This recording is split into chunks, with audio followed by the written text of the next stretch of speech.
What do you do when the person you've loved for years suddenly becomes the person you need to walk away from?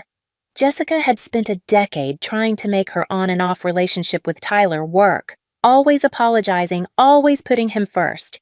But when Tyler's manipulative ways pushed her too far, she decided to stop trying to fix what was beyond saving. This time, she was finally choosing herself. Stay tuned to watch Jessica reclaim her life. My channel's struggling, so if you're intrigued, please comment 1 to help me out. Thank you for watching. I appreciate it. Subscribe to see how it ends, and I wish you all good health. Tyler and I had another one of our breakup arguments. This time, I thought I would handle it like when he first brought up breaking up at 18, retreating to the beach to cool off.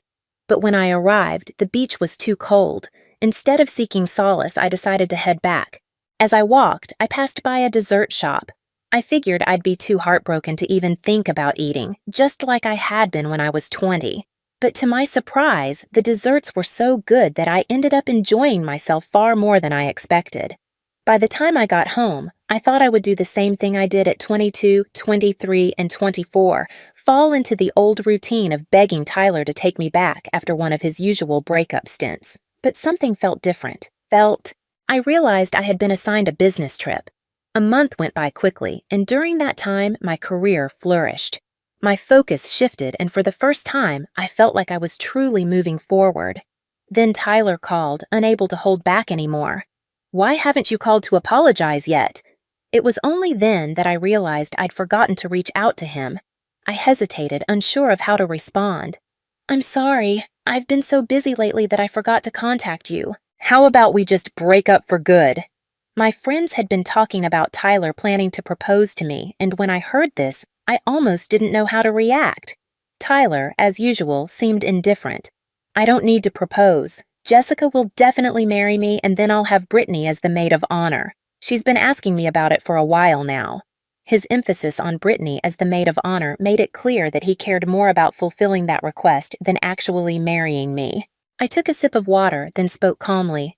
"I already have my maid of honor, my college roommate, Megan. We promised each other that the first one to get married would have the other as their bridesmaid." Tyler didn't even look at me, dismissing me casually. "Well then, just add one more. I don't like too many bridesmaids." He paused, clearly irritated. "Brittany has never been a maid of honor. Can't you just give her a chance?" The silence that followed was thick. Our friends, who had witnessed so many of these random squabbles, remained quiet, used to this dynamic. They never interfered because I always ended up apologizing, and Tyler, after playing his usual cold act for a couple of days, would act like nothing had happened. They were tired of being peacemakers in a relationship that always seemed to go back to the same place. This time, I felt different. I stood firm and said with resolve, "No, thank you. It's my wedding and I want to make the decisions." Tyler approached me, his face hardening. "What if I insist?" I didn't respond. He knew the answer. His anger flared, and before I could stop him, he shouted, "Then let's break up. Jessica, don't contact me again." He slammed the door behind him, leaving the room thick with tension. The remaining friends looked at each other awkwardly. One by one, they tried to ease the discomfort. "Jessica, don't let it get to you. You'll win him back. Just go apologize and everything will go back to normal." I forced a smile but didn't respond. I stood up and walked away alone, my thoughts swirling. I stopped frequently, trying to clear my head. Memories of the years I spent with Tyler flooded my mind. We had fallen in love in high school, then confirmed our relationship in college. We had managed the challenges of a long-distance relationship and survived living together. At every stage, we had faced obstacles, and each time, I had given everything I had to fix things. I often asked myself, why does loving someone always feel so one-sided? Shouldn't love be about mutual compromise and support? But every time I considered walking away, another voice would pop up, reminding me, if you give up now, doesn't that mean all the effort you've put in was a waste? So I kept pushing, hoping, still waiting for the day when things would change. I was still holding on, still hoping that somehow Tyler would move, that we could finally have the future I dreamed of. As my thoughts wandered, I passed by that river, the one I used to jokingly call Tears River. It was near our school, and since my first heartbreak, it had witnessed the countless tears I shed in this relationship. But today it seemed colder than usual. Before I could even get sentimental, goosebumps crept up my arms. I quickly pulled my coat tighter and decided to head home to be sad in peace. Just as I turned around, I saw the dessert shop. It's funny, really, this shop was a frequent stop for me. Once, after a heated argument with Tyler, I came here, my anger clouding my mind. I ordered several different pies, but because I was still upset, I couldn't bring myself to enjoy them. The owner's baking skills had only improved over time. After dinner with friends, I was once again drawn in by the rich aroma of brownies coming from the oven. This time, I didn't order too much, fearing the same disappointment. But after finishing one brownie, I found myself wanting more, so I ordered another pie. As I busily savored the treats, my stomach felt content, and somehow my heart felt less empty. After finishing the dessert, I went back home. But as I stood at the doorstep, I hesitated. After living with Tyler for so long, the little house was filled with traces of our shared life. But when I opened the door and saw the overflowing trash bags that hadn't been replaced, the empty drink bottles that hadn't been thrown away, and the shoes scattered carelessly around, my anger seemed to outweigh the sadness of the breakup. It was as though the fire of my anger had burned away all my tears. After cleaning up everything, I opened my phone, planning to delete some of the photos of Tyler and me, fearing that I'd regret it later. Just then, I noticed a message from my boss in the work group chat giving me some feedback on my proposal for a project that I'm working on. By the time I finished handling work on the computer, the sky was beginning to lighten. To my surprise, the first day after the breakup had passed so easily. So, on this brand new morning, I took a deep breath and blocked all of Tyler's contact information. Tyler still hadn't come back. I knew he was waiting for me to apologize and beg him to come home. I also thought I would give in again this time. After all, I was used to it, and it didn't seem like such a disrespectful thing to let go of my pride for love. But every time I reached for my phone, something more important would interrupt me, either a meeting or a client to attend to. In the midst of all this business, I realized that it had been almost 8 or 9 days since I last contacted him. Without even realizing it, I had done something I never thought was possible, and I didn't feel the emotional torment I had expected. One morning during the weekly meeting, the manager told us about an important client who needed someone to go on a business trip to Los Angeles and stay there until the project ended, which would take at least a year and a half. Without thinking, I raised my hand. The manager looked at me and said, "Jessica, I really want you to go, but this will take a year and a half. Are you sure you can commit? Don't you have a boyfriend?" I immediately responded, "I'm single now." The whole meeting room burst into laughter. There was no hiding it. Everyone already knew the situation between Tyler and me, but after a lot of discussion, no one else was willing to go. After all, leaving the headquarters for a year and a half meant that returning afterward could lead to an awkward position in the company, and it wasn't the best move for their career trajectory. But for me, the main benefit was not just escaping from Tyler and getting some clarity on my emotions. More importantly, Los Angeles, where the client was, had always been a city I wanted to live in.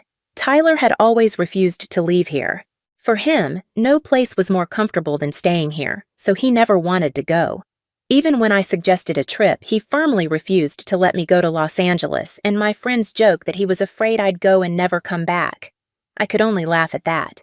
In the end, the manager chose me since I was the only one who volunteered. Before I left, he warned me repeatedly, "You can't quit halfway. No matter what happens with your boyfriend, you need to stick it out for the whole year and a half." I smiled and replied, "Mission accepted." The first few days in Los Angeles were incredibly busy. I worked 2 straight weeks of overtime, barely finding time to look for a place to stay, and had to stay in the hotel arranged by the client. It wasn't until the 3rd weekend that I finally had some time to explore.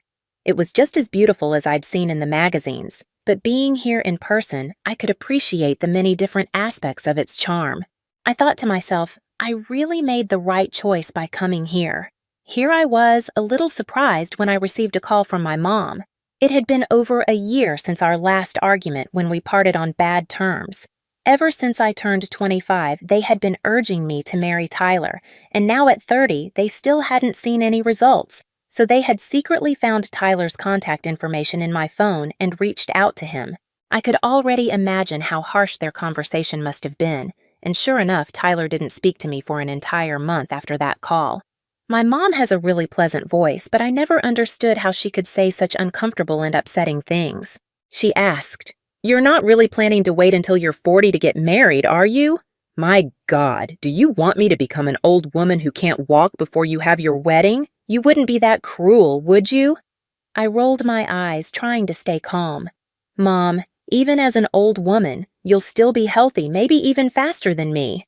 "Stop exaggerating. I don't have time for your nonsense." Her voice turned sharp. "Your sister told me you and Tyler broke up. Is it true? You two would always get back together so quickly before, but this time I feel like something's wrong." Days without a word. "Did you finally break up for good?" I sighed impatiently, trying to keep my frustration at bay. "Just get to the point. I'm busy with work." "You have your father's temper." "No wonder you two can't stand being in the same room," she said, her tone starting to rise. "If you don't stop him from hanging up." I could hear her voice quickly becoming anxious. "Don't hang up. I just wanted to say, if you're free this weekend, I know a good young man introduced by your Aunt Lucy. You should meet him. He works in the same city as you." "Oh, wait, he might not be in the same city now.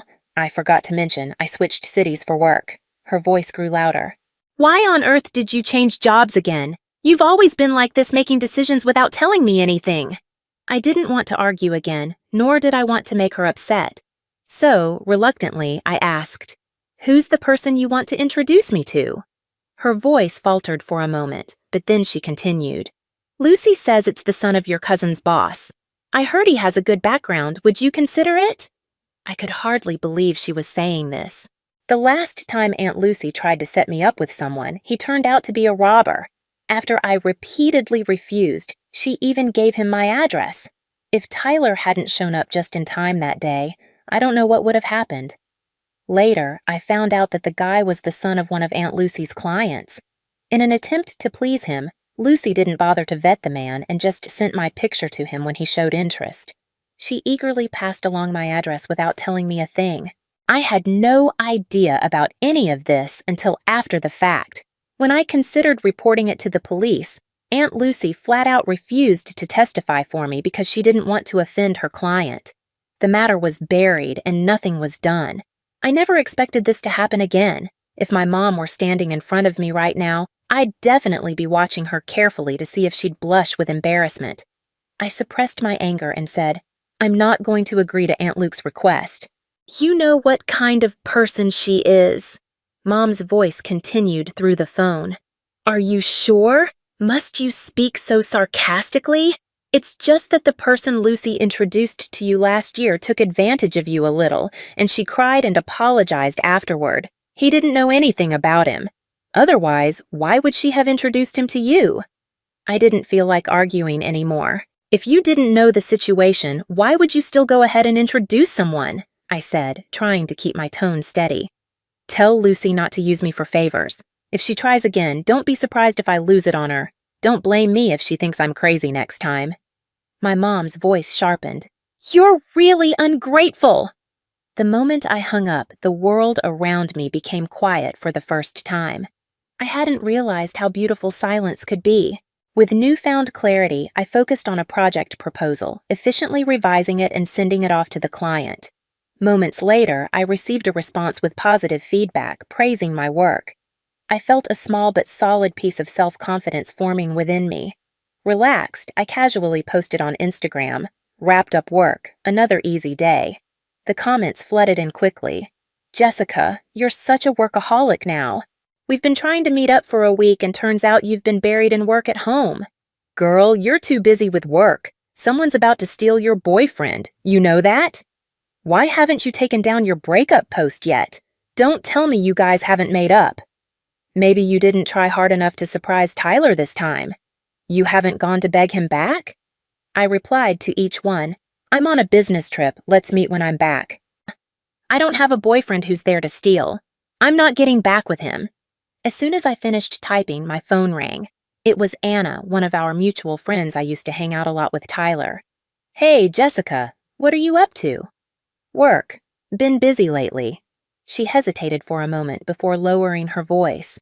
You're still not back, huh?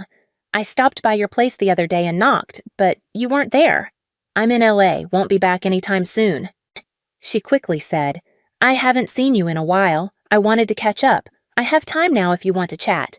Her voice got even quieter before she finally said, Have you heard about Tyler and Brittany? I answered honestly, Not really, been too busy to keep up with anything. I had no interest in discussing them, but she kept going anyway. Tyler and Brittany have been everywhere together lately, showing up at parties as a pair, and for Brittany's birthday, Tyler gave her a huge diamond ring. Everyone's speculating they might be a couple, but Tyler won't confirm it, probably because he's still waiting for you to apologize. I suddenly laughed. Before she could react, I asked, Apologize for what? She paused, caught off guard. Wait, what? But you always apologized first. I just assumed I used to apologize because I cared, but what if I don't care anymore? Right as I finished speaking, I heard a cough on the other end, then a loud door slam. Anna awkwardly wrapped up the call. A few moments later, Anna sent me a long message.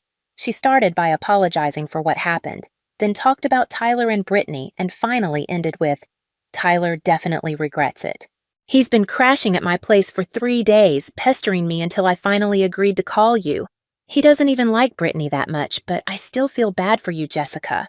I've always thought you were amazing no matter what. I just want you to be happy. I was a kind girl, and I wondered had she purposely acted strange so I'd figure it out. But in the end, it didn't matter. What mattered was that I actually felt happy right now.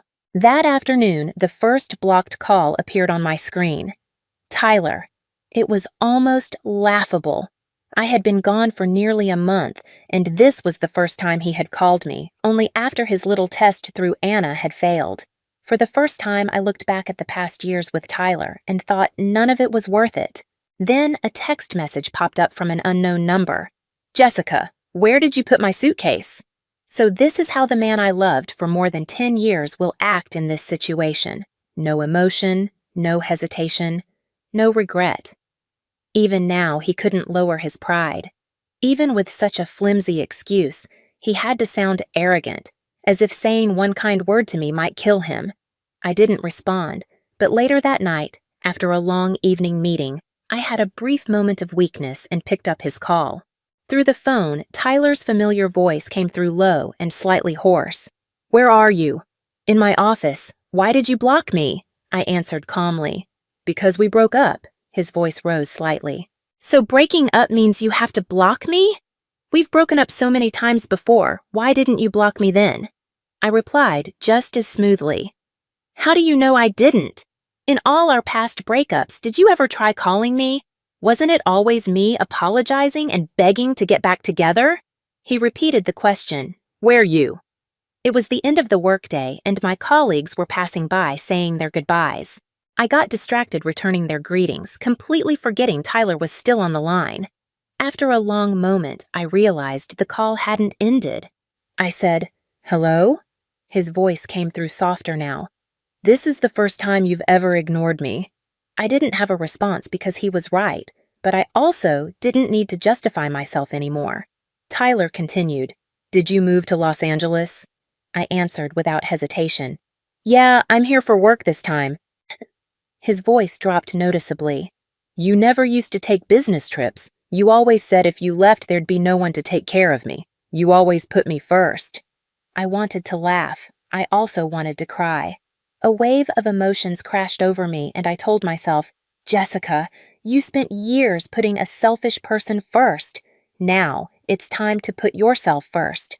I steadied my voice and said, Didn't you say that once we broke up we shouldn't contact each other anymore? Just following your words. Since we don't talk anymore, there's no reason for me to refuse work trips for you. You know I gave up so many opportunities for you over the years. He hesitated, his silence dragging on so long that I knew he had nothing real to say. So, after that painful stretch of nothingness, I hung up. It should have been heartbreaking. He knew I was leaving him behind, but he still couldn't find the words to stop me. But I had prepared for this moment, building walls over years of emotional exhaustion, and maybe my heart, scarred and worn down, had already gone completely numb. I wasn't sad anymore. I only felt free, and I hoped that this was the final goodbye. The day I finally signed the lease on my new place in Los Angeles, I invited my coworkers over for a small housewarming gathering. We walked out of the office together, chatting and laughing, when suddenly, someone standing outside caught my attention. One of my colleagues joked, "I don't think this building has ever seen someone this handsome before." I followed their gaze, and that's when I saw him. Tyler. It had been a month since I last saw him. Since we ended our long-distance relationship after college, we hadn't spent this much time apart. But now, standing in front of him, it didn't feel like a big deal anymore. Tyler walked toward me with purpose, his eyes fixed on mine. My coworkers exchanged glances, their curiosity palpable.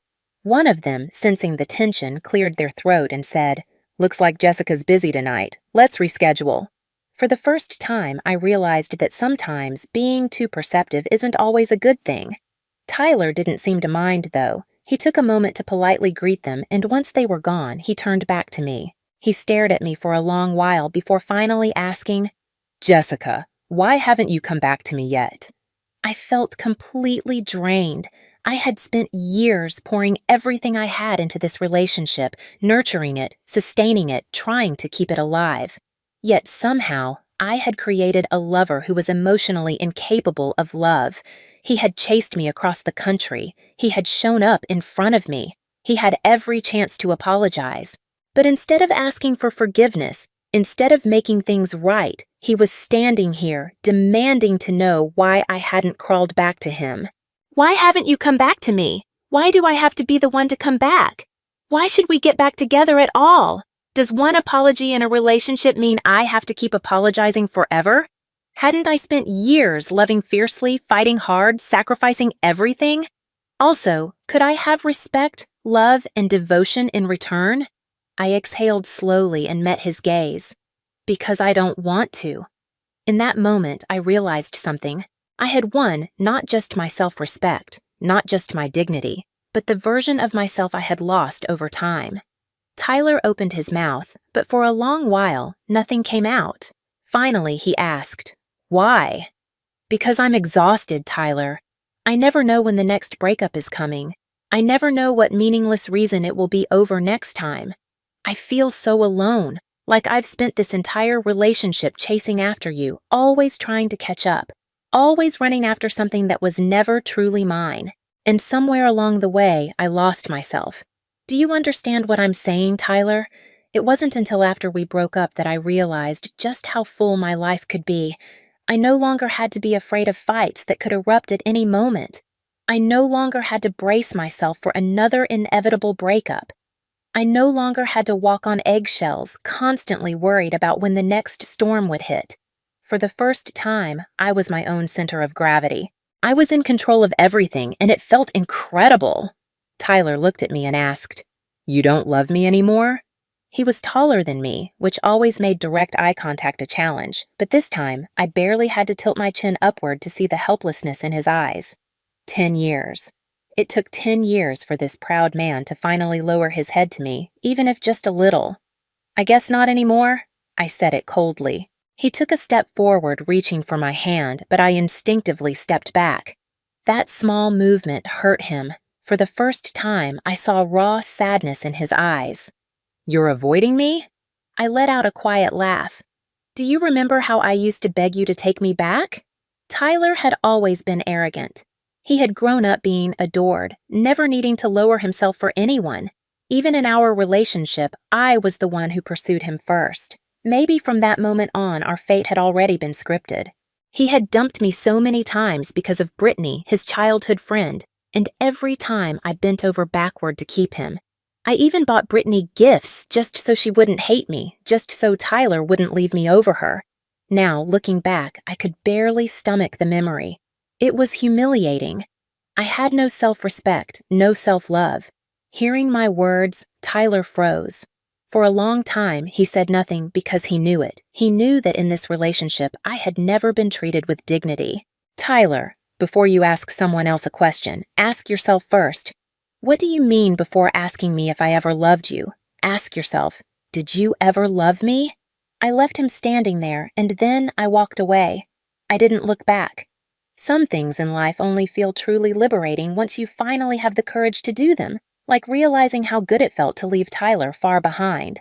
From that moment on, he was no longer an obstacle in my life. No matter where he appeared, he had no power over me anymore. For example, at the negotiation table for some reason, Tyler had suddenly become my client. Despite knowing nothing about renewable energy, he had used his money to invest in a mid-sized energy company and was now here sitting across from my client trying to make a deal. As the supplier, I was naturally included in the meeting to explain the technical details of the product. Tyler didn't seem too concerned about the service package we were offering, but he was very interested in the product itself, which meant I had to be at peak professionalism to handle his questions. By the time the meeting wrapped up, it was already 6 o'clock in the evening. Tyler stood up with a polite smile. "Thank you for your hard work today, everyone. Let's have dinner together at a nice restaurant." Before I could quietly slip away, my boss, Scott, immediately responded, "That sounds great. There's a highly rated restaurant just around the corner, my treat." I was about to make my escape when Scott suddenly glanced around and asked, "Where's Jessica? I just saw her here." I had no choice but to speak up. "I'm here." Scott turned to me with a pleased expression. "Jessica, you should join us. You did an incredible job today. The product demo and explanation were spot on." He then turned to introduce me to Tyler. When Jessica first joined, I was worried she might be too young and inexperienced, but after working with her, I realized she's one of the most capable people on our team. "Jessica, this is Tyler White. We'll be collaborating with him moving forward." Tyler extended his hand toward me. "Pleasure to meet you." I hadn't expected such an eventful dinner. Just as we arrived at the restaurant and were about to take our seats, we ran into someone familiar, Brittany. She walked up to Tyler with ease, her tone casual yet intimate. "Tyler, why didn't you tell me you were coming here?" There was so much to read between the lines, from her tone to the choice of words. It was clear that whatever was between them was not simple. Scott, always quick to assess a situation, immediately invited her. "Since you're a friend of Mr. White, why don't you join us for dinner?" Brittany smiled and nodded, then stepped forward and wrapped her arm around Tyler's. "Sure, thank you." A colleague standing next to me whispered, "Is she seriously trying to mark her territory? This is a business setting. How unprofessional." Tyler, however, didn't immediately follow Brittany inside. Instead, he glanced back at me. I ignored him and excused myself, heading to the restroom. By the time I returned, the food had already started arriving, and just as I walked in, I caught part of Brittany's conversation. "Oh, Tyler and I aren't like that. You guys are misunderstanding. He has a girlfriend." To my surprise, one of my colleagues casually added, "Then I feel bad for his girlfriend." Scott sighed and rubbed his forehead. "Why are you even here? You never come to these dinners." I turned to see the person who had spoken. It was the same cute coworker who had whispered to me earlier about Brittany. I hadn't expected her to be so blunt enough to make even the boss nervous. Without hesitation, she replied, "I'm here for the food. If we have to work through dinner, we might as well get a good meal out of it, right?" Scott sighed, trying to maintain composure, and made the introductions. "Mr. White, this is Olivia Chase, our product line's lead project manager." Brittany, with her sickly sweet yet condescending tone, said, "Wow, I didn't expect your lead project manager to be so young. Must be very talented." Scott simply closed his eyes, then shot Brittany a look of pure sympathy. It took me a moment to fully understand why Olivia finally spoke, her tone as sharp as a knife. "I look young because there's this thing called cosmetic procedures. You spend enough money and it makes you pretty. Unfortunately, it does nothing for intelligence. Otherwise, I'd recommend you try it." She casually took a sip of her drink before continuing. "But even if Botox can't fix your brain, there's something else that might help. It's called a mirror, or if that's too much effort, just pull out your phone, turn on the front camera, and take a good look at yourself. Because if you did, you'd realize you should have stayed home, since lack of intelligence is practically tattooed across your forehead." The room fell completely silent. I almost choked on my drink, but Olivia wasn't done. "If you were actually Mr. White's real girlfriend, at least I'd understand your delusional behavior, maybe even let it slide. But you're not. So what exactly are you showing off for?" She looked around at the table, then smirked. Let's see, other than Jessica and me, the rest of this table is full of men. So tell me, who exactly is bothering you? Then, with a raised eyebrow, she asked, and seriously, why are you even here? From the moment you walked in, I could tell you were unemployed.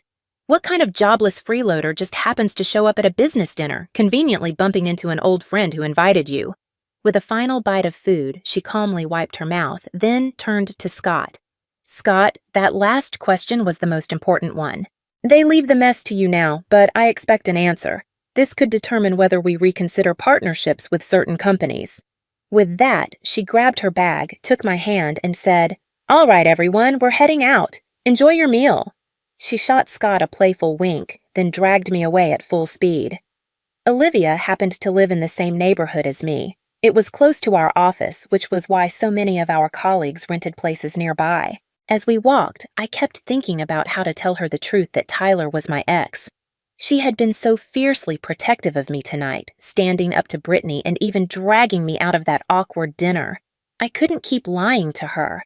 I was still trying to find the right words when she suddenly spoke from my right. Jessica, your ex-boyfriend is trash. I turned to her in shock. She took one look at my expression and burst out laughing, reaching over to pinch my cheek. Why are you so surprised? Didn't he stop you in front of the office the other day? I left 5 minutes after you and heard the whole thing. And today, come on, he was so obvious in the meeting, staring at you, asking you all those questions. You really thought Scott didn't notice? He called you over because your ex asked him to. Otherwise, Scott never would have insisted. Sometimes, with girls, once a conversation opens up, everything just flows. By the time we reached our neighborhood, we had talked about everything. And that's when I realized she was 4 years older than me. I never would have guessed. Her face was fresh and youthful, her skin flawless, her body proportionate and toned. Looking at her, I felt like I was seeing a version of life I'd never allowed myself to consider. The truth was, I had never struggled financially. I earned a good salary, but back then it was never just about me. I had to fit into Tyler's lifestyle. He came from money, and his standards were high. To be fair, he was generous with me too, but I wasn't the kind of person who liked to constantly take from others so to keep up with him. I bought things that weren't even part of my world. A 1-500 facial cleansing device, a 200 bottle of shampoo, a 100 normal-size cupcake. None of these were outrageously expensive on their own, but for someone like me, someone with a solid income but also a habit of saving it, was a financial burden. Little by little, it ate away at the small portion of my money that was supposed to be just for me. Olivia noticed my silence and immediately picked up on something. He asked bluntly, Do you still love him? I smiled and shook my head. I wouldn't dare. He shrugged, then, Don't, or love someone else, and if that doesn't work, try again. We kept talking as we walked, and by the time we reached our neighborhood, we realized we lived in adjacent buildings. As we parted ways, she waved at me. Let's work out together sometime. I'll introduce you to a good trainer. I looked into her genuine eyes and asked, How about tomorrow? She immediately grinned. Perfect! Wait for me after work. Back home, I opened my phone and saw that our colleagues were blowing up the group chat. Damn, Olivia never fails to deliver. First she put Scott in his place, now she's scolding clients too. Olivia replied casually, Tell him to fire me if he dares. Fire you? Are you kidding? The man is so terrified of upsetting you, he barely even comes into the office anymore. Olivia was the only one in our entire company who could handle the entire product pipeline from design to development to production. She was irreplaceable, and in business, being irreplaceable was the ultimate competitive advantage. It made me think, in her career, Olivia could be fearless because she had the skill and the results to back it up. But in my relationship with Tyler, I had made him irreplaceable, and because of that, he had felt entitled to hurt me. His leverage was my love, but what he never understood was that love without reciprocity cannot last forever. One day, it will fade, or worse, it will be replaced.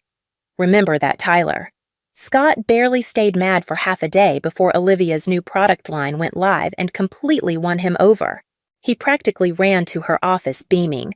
My dear Olivia, when do you think we'll be done with testing today? Olivia, in a voice loud enough for the whole office to hear, said, right after we finish afternoon tea. Scott got the hint immediately understood. Afternoon tea is on me! Meanwhile, Tyler's partnership with the company continued.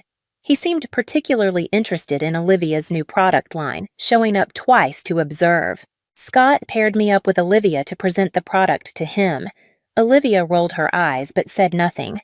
That evening, after the workday ended, Tyler asked me out to dinner. Can I take you to dinner, Jessica?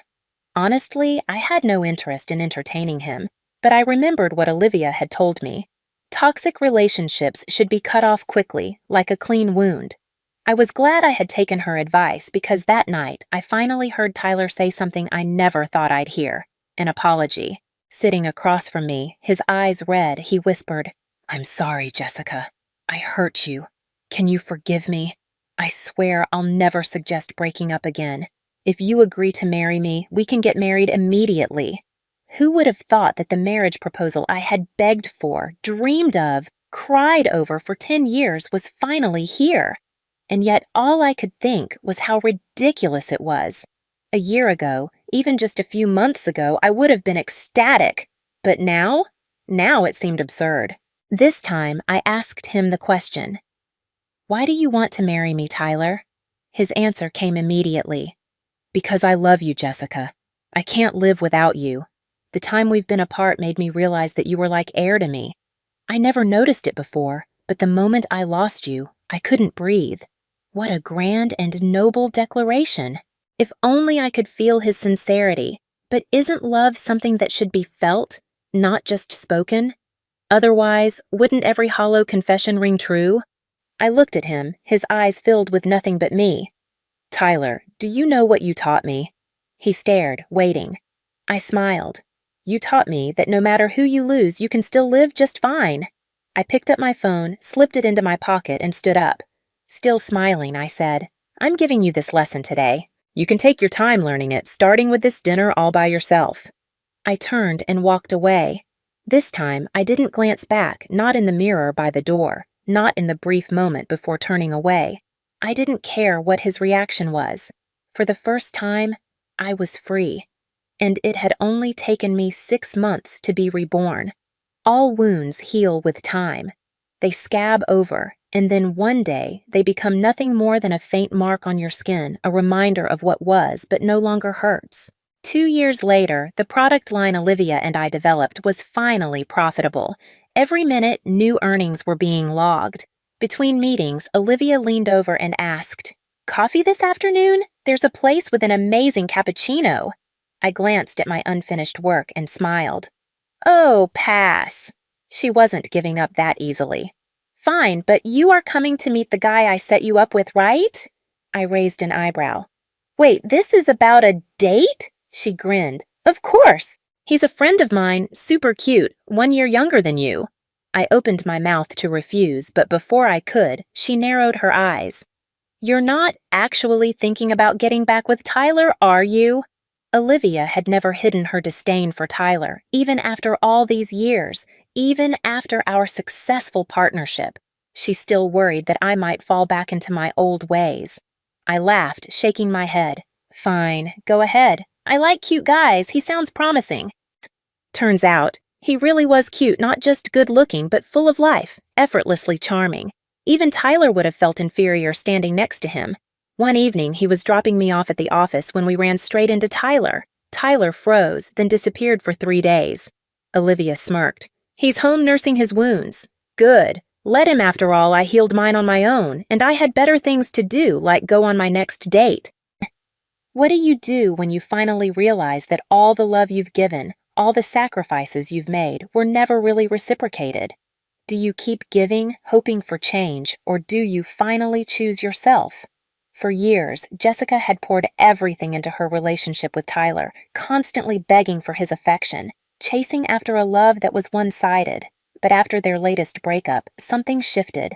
She began to realize that her life was so much more than just trying to make Tyler happy. The desserts she enjoyed on her own, the business trip to Los Angeles, and the quiet moments of self-reflection all helped her see that she didn't need Tyler to define her. When Tyler finally called, expecting Jessica to apologize, she surprised herself by not immediately giving in. Instead of going back into her old pattern of begging, she stood her ground, decided to focus on her career, and moved forward with her life. And when Tyler showed up asking her to come back, Jessica realized that this time she didn't need to go back to the person who had always held her back. She had learned to live without him. So, what do you think? Was Jessica right to let go and move on, or do you think she should have given Tyler another chance? Have you ever had to walk away from a relationship for your own well-being? Let's talk about it in the comments. And if you enjoyed this story, don't forget to like, subscribe, and stay tuned for more.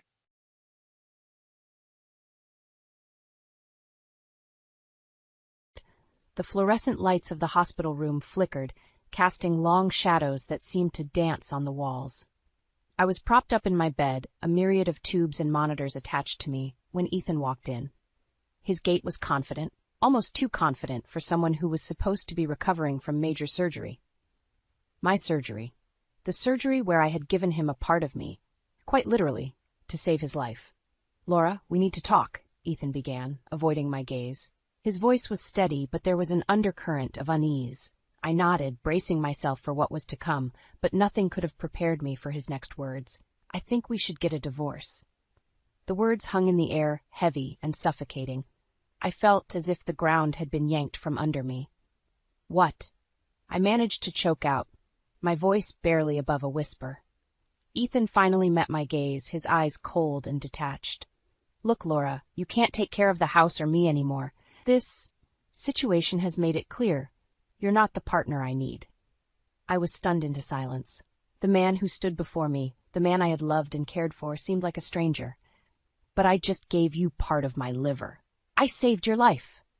My voice cracked with emotion, a mixture of disbelief and anger bubbling to the surface. "That's just it, Laura. You did save my life, and I'll be forever grateful. But gratitude isn't enough to sustain a marriage. We've been drifting apart for years, and this is just the final straw." His words cut deeper than any scalpel ever could. I had laid on that operating table for him, endured pain and risked my life, and this was how he repaid me? With coldness and divorce papers? "You knew what you were signing up for when we got married," I retorted, my anger rising. "You promised to be there in sickness and in health. Or does that only apply when it's convenient for you?" Ethan sighed, rubbing the back of his neck. "I know what I said, Laura, but people change, situations change. I need to think about my future, and I can't see you in it anymore." I wanted to scream, to lash out, to tell him how unfair this was, but the words died in my throat. Instead, I whispered, "So this is it? You're abandoning me when I need you the most?" "It's not like that, Laura. I can't be the person you want me to be. I'm sorry." Without another word, Ethan turned and left the room, leaving me alone with my thoughts and a heart shattered into a million pieces.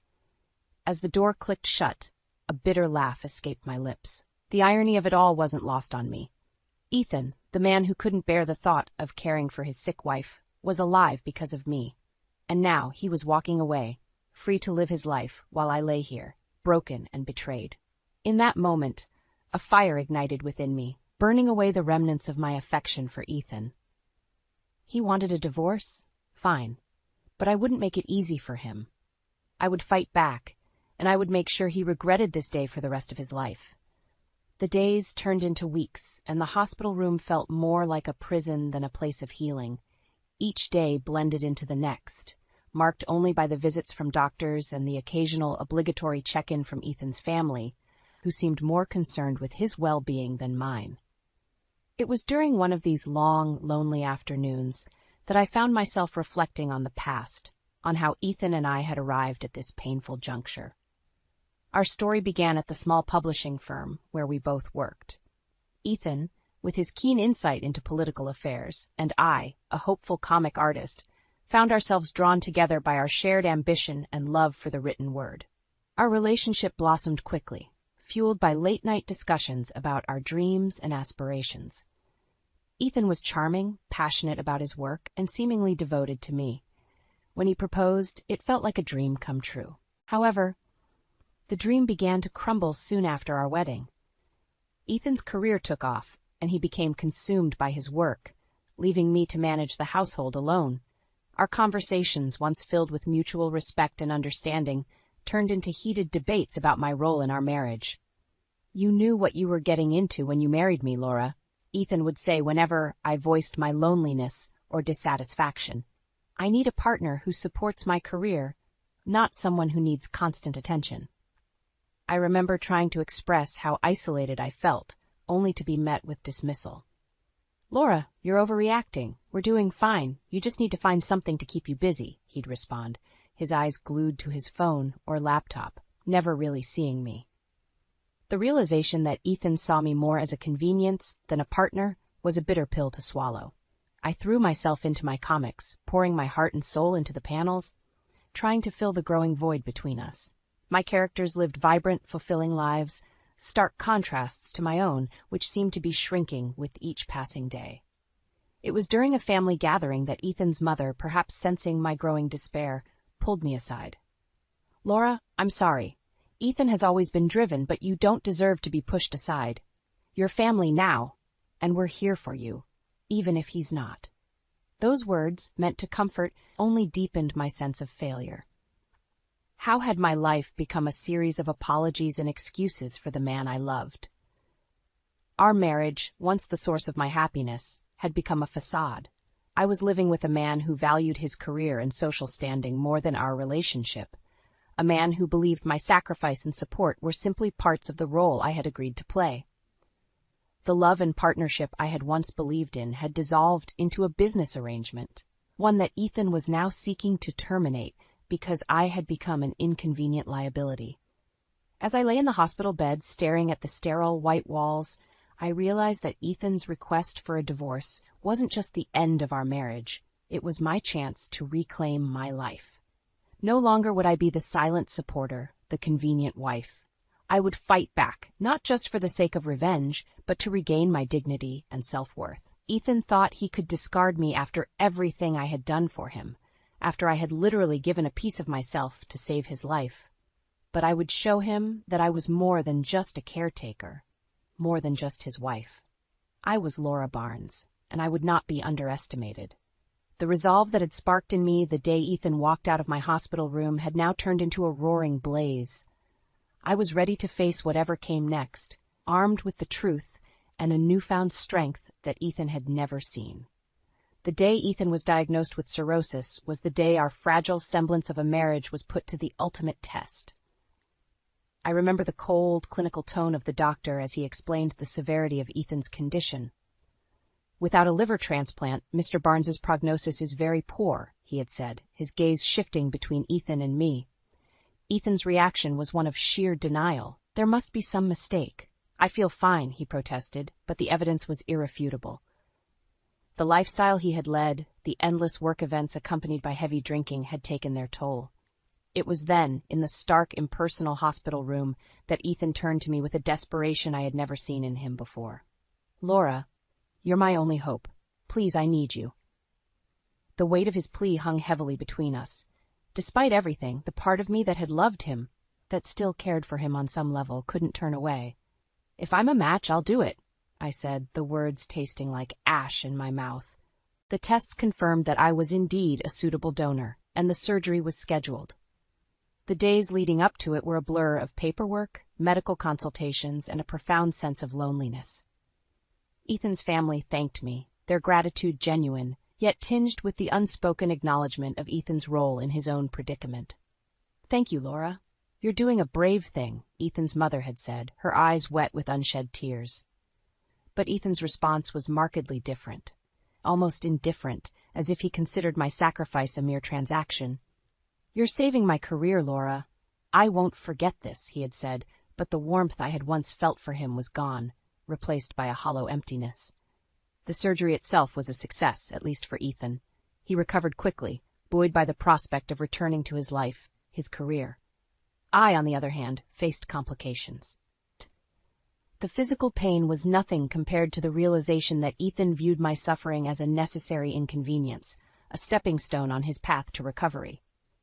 During one of his rare visits to my hospital room, Ethan's true feelings became painfully clear. "You know, this really puts things into perspective. I need to focus on my recovery, on getting back to work. "We'll talk about us later," he had said, avoiding my gaze. "Us? What's there to talk about?" "You've made your priorities clear, Ethan," I retorted, the bitterness in my voice surprising even me. Ethan had merely shrugged, the gesture dismissive. "Laura, you knew what you were getting into when you married me. My career has always been my priority. You agreed to support me, remember?" That conversation was a turning point for me. It crystallized the stark reality of our marriage. To Ethan, I was nothing more than a means to an end, a convenient solution to his problems. My well-being, my dreams, my sacrifices were irrelevant to him. As Ethan left the room, his footsteps echoing hollowly in the sterile corridor, a resolve hardened within me. I would no longer be the silent, suffering wife. Ethan had taken everything from me, my love, my liver, and now he sought to discard me when I was no longer of use to him. But I would not let him. I would fight back, not just for myself, but for every moment of neglect, every dismissive word, every sacrifice made in vain. Ethan Barnes would learn that my generosity came with a price, one that he would pay dearly. In the sterile ambience of Ethan's lawyer's office, I found myself sitting across from the man I once vowed to spend my life with. Ethan's demeanor was a mixture of impatience and arrogance, a stark contrast to the gravity of our meeting. Without any preamble, he pushed a set of documents toward me. "Let's get this over with," Ethan said, barely hiding his disdain. "I've offered you a fair settlement. Everything is in order." I scanned the documents, my heart sinking with each word. "Fair?" I echoed, disbelief coloring my tone. "You think abandoning your wife after she saved your life is fair?" Ethan smirked, a cold glint in his eyes. "I'm just being realistic, Laura. Our marriage was over long before this. It's better for both of us to move on." The lawyer shifted uncomfortably, sensing the tension, but Ethan waved him off, his focus solely on me. "Look, Laura, I'm starting a new chapter in my life. I suggest you do the same. Take the settlement. It's more than generous given the circumstances." His words stung, a brutal reminder of the transactional nature of what our marriage had devolved into. "A new chapter? At my expense?" I retorted, my voice steady despite the turmoil inside. "You owe me for every sacrifice, every ignored plea for attention, every moment of pain." Ethan laughed, a sound that sent shivers down my spine. "You're delusional if you think you're entitled to anything more. I made you who you are. Without me, you're nothing." That was the last straw. The pain and humiliation I had endured crystallized into a fierce resolve. "We'll see about that, Ethan. You may think you've won, but this is far from over. I'll make sure of it." As I left the office, Ethan's facade of confidence seemed to crack, revealing a flicker of doubt. The battle lines were drawn, and I was no longer the woman he thought he could easily discard. The days that followed were a blur of strategizing and planning. Mark, a colleague and friend, became my ally in the quest for justice. Over coffee one afternoon, I shared the full extent of Ethan's betrayal, my words painting a vivid picture of the man behind the public persona. "He can't get away with this, Laura," Mark said, his anger mirroring my own. "You deserve better. We need to expose him for who he truly is." "I agree," I replied, the weight of my decision heavy on my shoulders. "It's time for some well-deserved karma." Together, we crafted a plan that was both bold and risky. Utilizing Mark's connections, we secured an interview with a prominent online platform known for its investigative journalism. The piece would detail my side of the story, laying bare Ethan's deceit and manipulation for the world to see. On the day the article was published, I felt a mix of fear and vindication. The headline alone, "The Unseen Sacrifice, A Wife's Tale of Betrayal and Bravery," was a testament to the journey I had embarked upon. Ethan's reaction was swift and predictable. His fury came through the phone line, palpable and venomous. "How dare you do this to me, Laura? You'll pay for this." "It's only the truth, Ethan," I responded, my voice calm but firm. "Something you've been running from for far too long." "You think you can destroy me?" "I'll sue you for defamation," he threatened, his voice a blend of anger and desperation. "Go ahead and try," I countered, a sense of empowerment coursing through me. "Everything in that article is the truth, and I have the evidence to prove it. It's your word against mine, and the court of public opinion has already made its verdict." The call ended with Ethan slamming the phone down, but I remained unfazed. I had taken the first step in reclaiming my life and dignity, no longer a silent victim of Ethan's cruelty. As the fallout from the article began to unfold, with Ethan's public image and career taking a hit, I watched from a distance. There was no joy in my heart, only a solemn satisfaction that justice was finally being served. I had started this fight to expose the truth, not for revenge, but to reclaim my voice that Ethan had tried so hard to silence. Now, standing on the precipice of a new beginning, I knew the hardest battles were still ahead. But for the first time in a long time, I felt ready to face them head-on. The aftermath of the article's publication was like watching a slow-motion collapse of Ethan's carefully constructed world. My phone buzzed continuously with notifications, texts from old friends, colleagues, and even strangers expressing their support and sharing their own stories of disillusionment and betrayal. It was overwhelming, yet validating.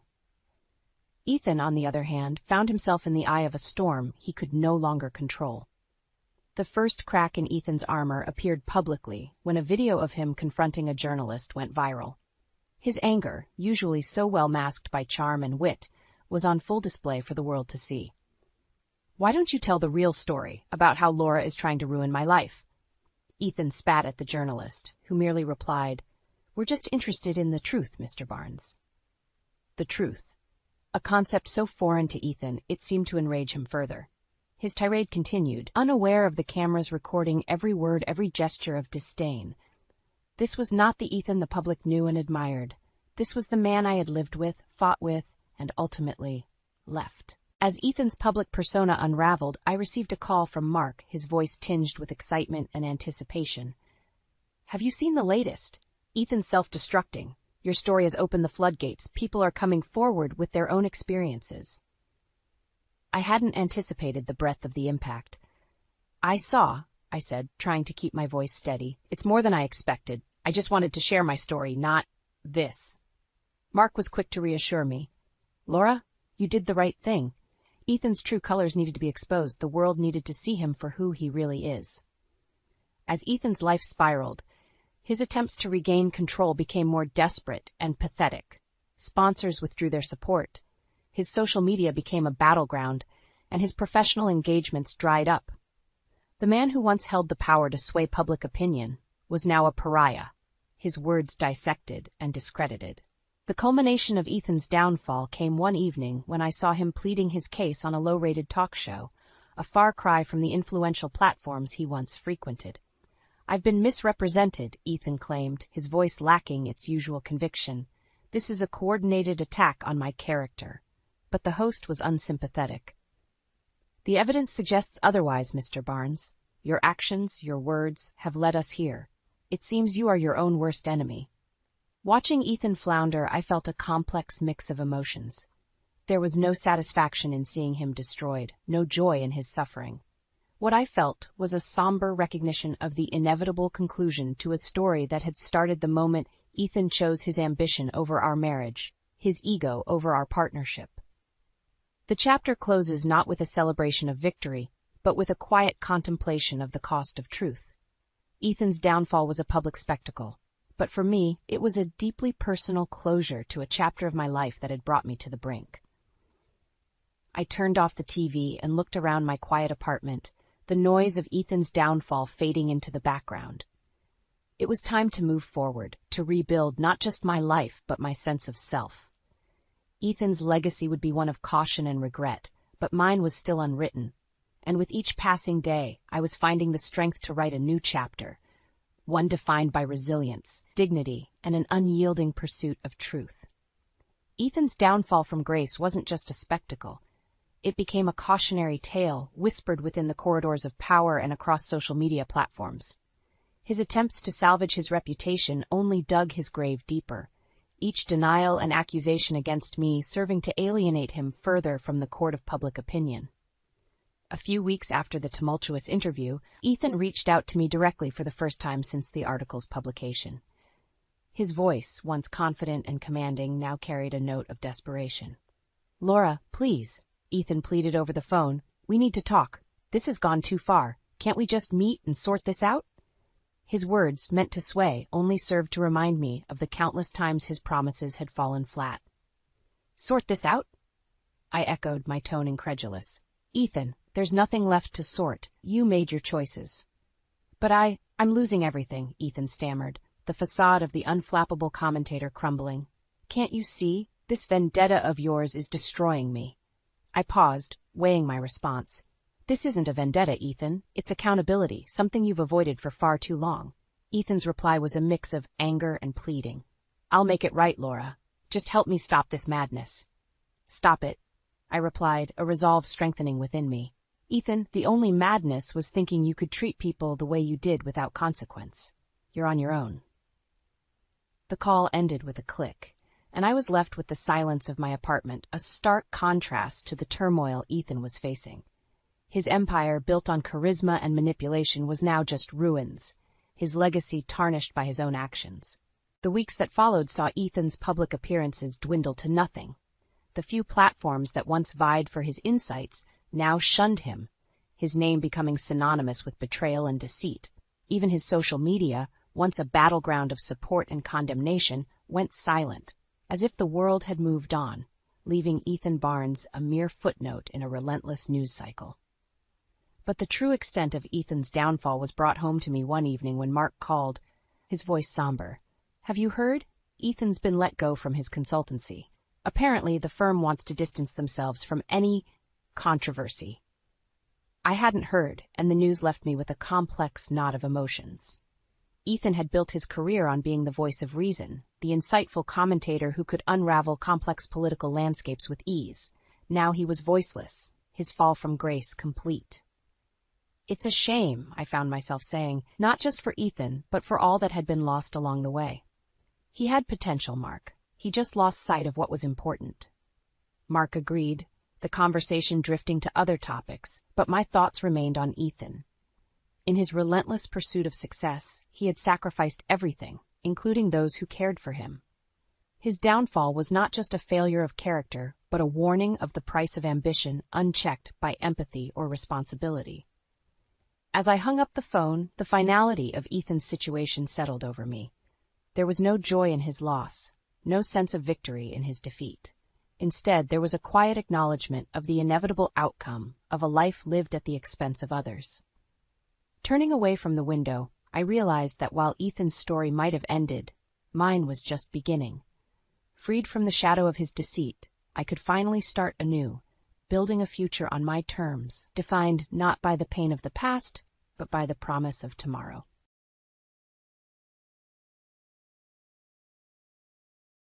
I never imagined a simple oversight would reveal Jenna's true colors. Margaret, I forgot my wallet. Can't you just cover for me this once? You always make a big deal out of your back pain, but come on, it can't be that bad. Her words, sharp and dismissive, cut through the air between us. I stood there, aghast, not just at her forgetting her wallet again, but at her blatant disregard for my condition. You know, Jenna, my back pain isn't just a minor inconvenience, and it's not about the money, I replied, trying to keep my voice steady despite the rising irritation. It's about consideration, something you seem to lack.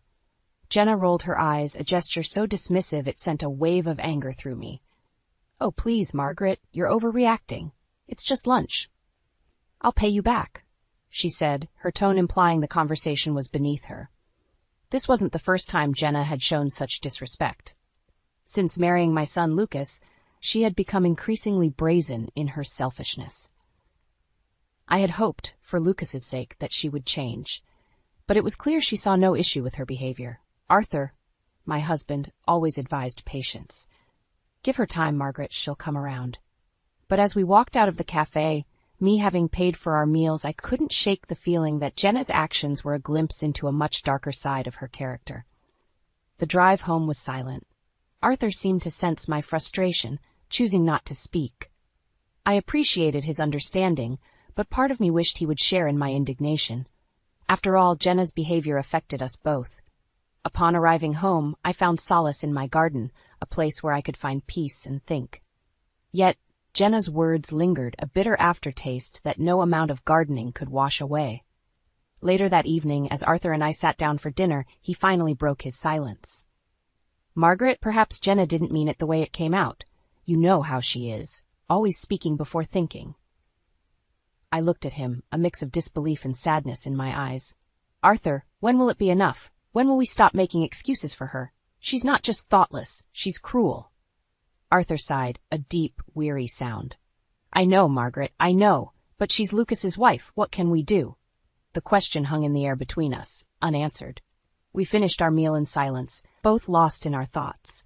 I couldn't help but wonder if Jenna's behavior was a storm cloud on the horizon, a warning of a tempest yet to come. Little did I know, this was just the beginning. That night, as I lay in bed, I made a decision. I wouldn't let Jenna's disrespect go unchallenged any longer.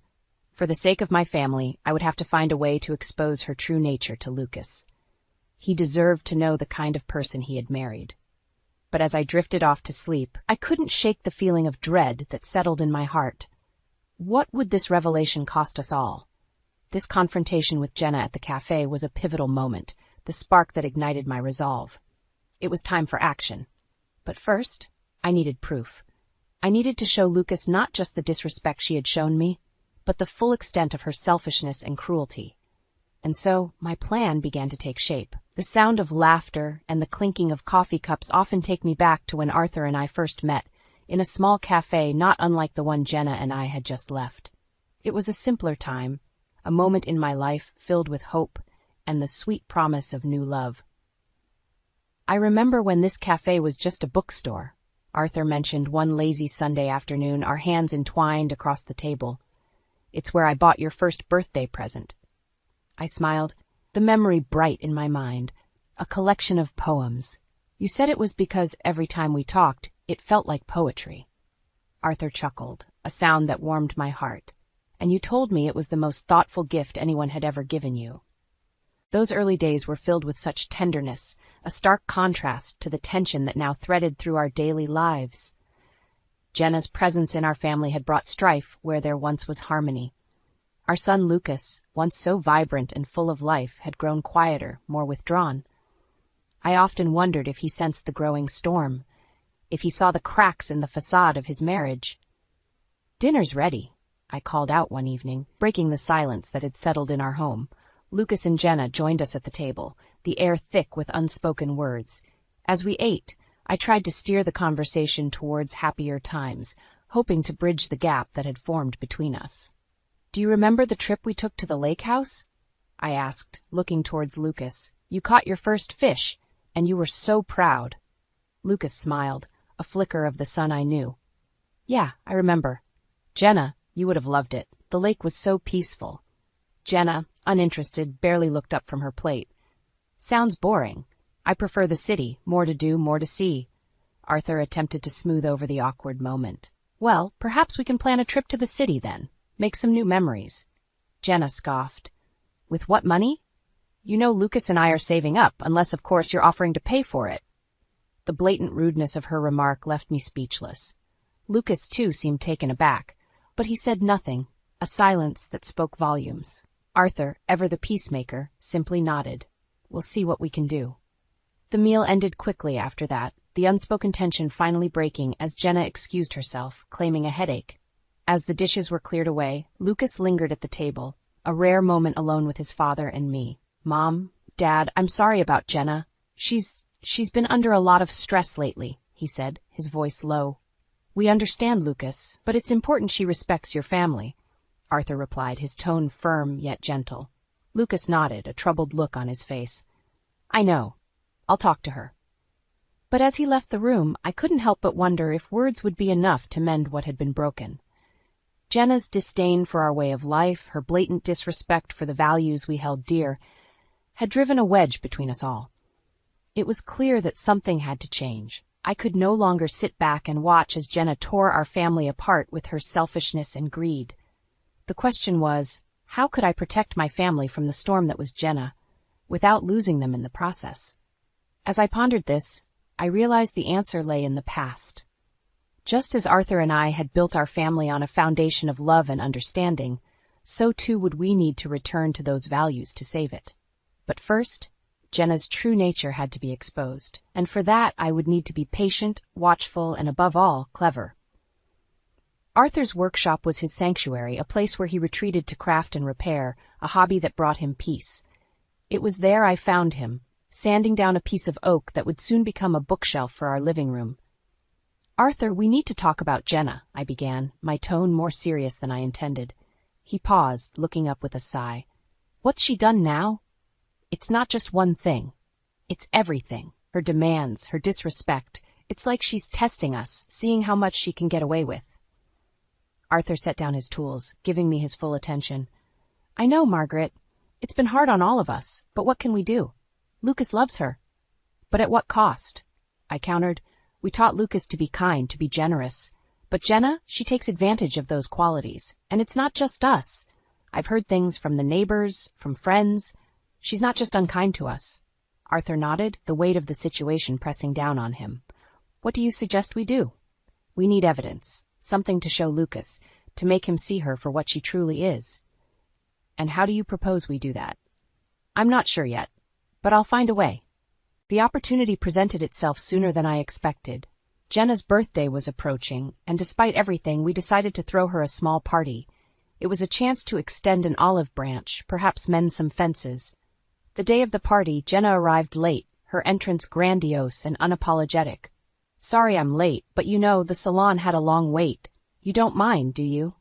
Her tone was flippant, her attitude dismissive, as if our efforts meant nothing. The guests shifted uncomfortably, the air thick with tension.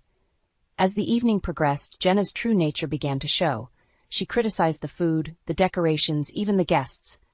"Is this the best wine you could afford? I would have expected something nicer from Lucas's parents." Her words were like daggers, and I saw the hurt in Arthur's eyes. This was his breaking point.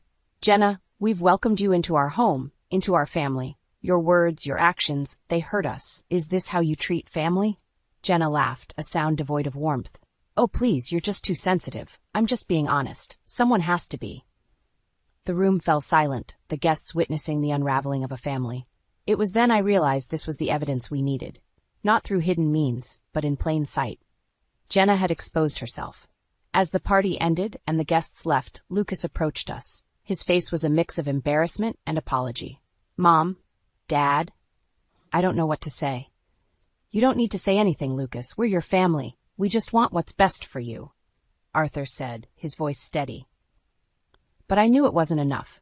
Seeing and acknowledging Jenna's behavior was one thing, taking action was another. That night, as I lay in bed, my mind raced with plans and possibilities. Jenna's behavior at the party was just the tip of the iceberg. To protect Lucas, to save our family, I needed more than just words. I needed a plan, a way to expose Jenna's greed and selfishness once and for all. And as dawn broke, a plan began to take shape. A plan that would require patience, precision, and a bit of subterfuge. Jenna had shown her true colors, and now it was time for her to face the consequences. The morning of our anniversary, Arthur and I woke to a silence that hung between us like a heavy curtain. Today marked 40 years of marriage, a milestone we had once looked forward to celebrating with joy and festivity. Yet the anticipation that should have filled our home was tainted by the dread of Jenna's latest charade. "I can't believe we agreed to this," I murmured as we sat at the kitchen table, our coffee growing cold between us. Arthur, looking tired and worn, simply nodded. "Let's just get through tonight, for Lucas." The doorbell rang, disrupting the quiet. Jenna stood at the doorstep, dressed flamboyantly, as if the evening was about her. "Ready for your big surprise?" she chimed, a smirk playing at the corners of her mouth. The drive to the restaurant was filled with Jenna's chatter about everything and nothing. Lucas was silent, a tightness around his eyes. Upon arrival, the extravagance of the venue took my breath away.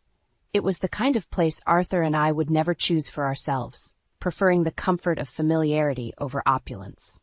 Jenna's choice was a clear statement, a display of her control over Lucas and, by extension, us. The meal was an array of dishes we had never heard of, each more elaborate than the last. Jenna basked in the luxury, commenting on the quality of the food, the service, the ambiance, as if to remind us of our ordinary lives. As the evening drew to a close and the waiter placed the bill on the table, Jenna's act reached its climax. "Oh dear, I seem to have forgotten my purse." "How clumsy of me," she said, her voice dripping with feigned distress. The silence that followed was palpable. Arthur reached for the bill, resignation in his every move. But this time, I felt a spark of defiance ignite within me.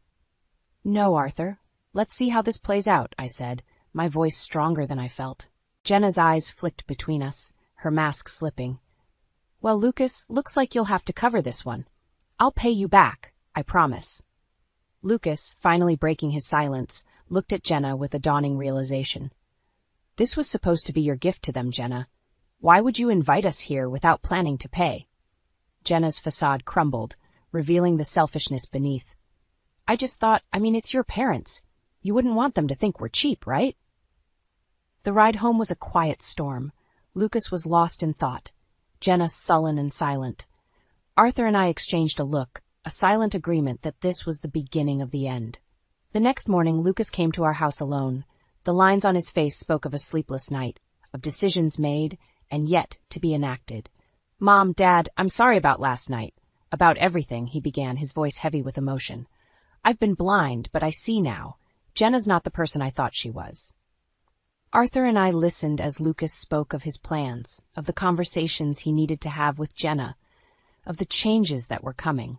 It was a moment of bitter victory, the truth laid bare at a cost we had never wished to pay. As Lucas left, promising to keep us informed, Arthur and I sat in the quiet aftermath. The truth about Jenna was out, but the path ahead was uncertain. Our family was fractured, and the journey to healing would be long and fraught with difficulty. But in that moment, there was also a sense of relief. The pretense was gone, the lies exposed, and in their place stood the possibility of a future built on honesty, respect, and love. A future where our family could once again find peace. The days following the disastrous anniversary dinner were marked by an uneasy silence. Lucas had confronted Jenna, leading to arguments that echoed through their home, reaching us in hushed, pained recounts from our son. It was during this tumultuous time that Jenna, perhaps in an attempt to mend fences or, more likely, to salvage her tarnished image, extended an olive branch in the form of a shopping trip. "Costco's opening a new store nearby," Jenna announced over a rare family dinner at our place. "Why don't we all go?" "My treat." Arthur and I exchanged wary glances. Lucas looked from Jenna to us, a silent plea in his eyes. Reluctantly, we agreed. The morning of the trip, Jenna arrived with an air of forced cheerfulness. "Ready for some shopping fun?" she chirped, her smile not quite reaching her eyes. The store was a bustling hive of activity, with shoppers maneuvering their carts like contestants in an obstacle course. Jenna, with a zeal that seemed genuine, filled our cart with an assortment of goods, from bulk packages of paper towels to gourmet cheeses. As we approached the checkout, Jenna's demeanor shifted subtly. She began fidgeting, her eyes darting around as if looking for an escape. Then, with a casualness that was too deliberate, she murmured, "Oh, I think I left my phone in the car. Be right back." Arthur and I stood in line, the cart between us, a monument to Jenna's extravagance. Minutes ticked by, and Jenna did not return. As we reached the cashier, the realization dawned on us with the clarity of a cloudless sky. Jenna had no intention of paying. The cashier, a young woman with a polite smile, scanned the items one by one, the total climbing with each beep. Arthur reached for his wallet, but I placed a hand on his arm, stopping him. "Wait," I said, loud enough for those nearby to hear. This was supposed to be Jenna's treat. Let's not take that away from her. The line behind us grew restless, murmurs of impatience filling the air. Lucas, caught between loyalty to his mother and the wife he was beginning to see through, looked at me with wide, understanding eyes. "I'll go find her," he said, his voice tinged with embarrassment. But Arthur and I knew there was no point. Jenna had made her play, and it was time for us to make ours. "We'll just buy what we came for," I told the cashier, removing the majority of Jenna's selections from the cart, leaving only a few essentials. When Jenna finally reappeared, her phone conspicuously in hand, the deed was done. Our message was clear. We would no longer be manipulated or taken advantage of. "Where'd everything go?" Jenna asked, feigning confusion. "We thought it best to only buy what we needed," Arthur replied, his voice calm but firm. Jenna's facade cracked, her frustration visible for a brief moment before she regained her composure. "Well, I guess that makes sense. Ready to go?" But as we left Costco, the divide between us was wider than the aisles of the warehouse store. Jenna had shown her true colors once again, and this time we had called her bluff. The ride home was a silent testament to the shifting dynamics within our family. Lucas, once blind to Jenna's manipulations, now saw her with new clarity. And for Arthur and me, it was a confirmation of our resolve to protect our family, no matter the cost. Jenna's attempt at reconciliation had backfired, exposing her selfishness further and pushing Lucas closer to a decision we all knew was inevitable. The end of their marriage loomed on the horizon, a painful but necessary conclusion to a union built on deceit. The weeks following the Costco debacle were tense. Jenna's facade of the doting daughter-in-law had shattered completely, her true nature exposed not just to us, but to Lucas as well. It was during this time of silent battles and unspoken grievances that the final act of Jenna's charade came to light. Lucas came to us one evening, a look of determination set upon his features that I hadn't seen in years. "I need to talk to you both," he began, his voice steady, betraying none of the turmoil that lay beneath. "What is it, Lucas?" Arthur asked, concern evident in his voice. "It's about Jenna and me. I've decided to file for divorce." The words hung in the air, a mixture of relief and sorrow. Relief that Lucas had finally seen the truth, sorrow for the pain that truth had caused him. "Lucas, are you sure?" I asked, needing to hear the words from him to understand his decision fully.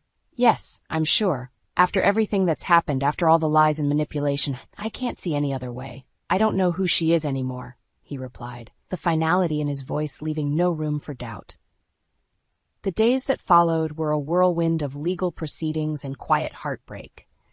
Jenna, caught off guard by Lucas's decisiveness, oscillated between pleading for reconciliation and lashing out in anger. "You can't do this to me, Lucas, after everything I've done for you," she screamed during one of her tirades, her voice echoing through the halls of their once shared home.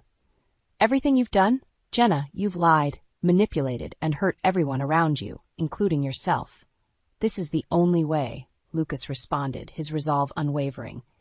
It was amidst this chaos that Jenna's true machinations came to light. Items from our home, precious family heirlooms, had gone missing over the months. Jenna had taken them, selling them off to fund her extravagant lifestyle. The revelation came as a shock, not just to us, but to the community at large. "You were stealing from us?" Arthur confronted Jenna, disbelief and betrayal written across his face. Jenna's response was cold, devoid of remorse. "I needed the money. You have no idea what it's like, living with your expectations, your judgments. But to steal? To betray your family?" I couldn't hide the disgust in my voice, the realization of Jenna's actions cutting deep. Lucas, standing by our side, looked at Jenna with a mixture of pity and revulsion. "It's over, Jenna. You need to leave." And leave she did, her departure marked not by tearful goodbyes, but by a silent acknowledgement of the destruction she had wrought. Jenna's fall from grace was swift, the community shunning her for her deceit and theft.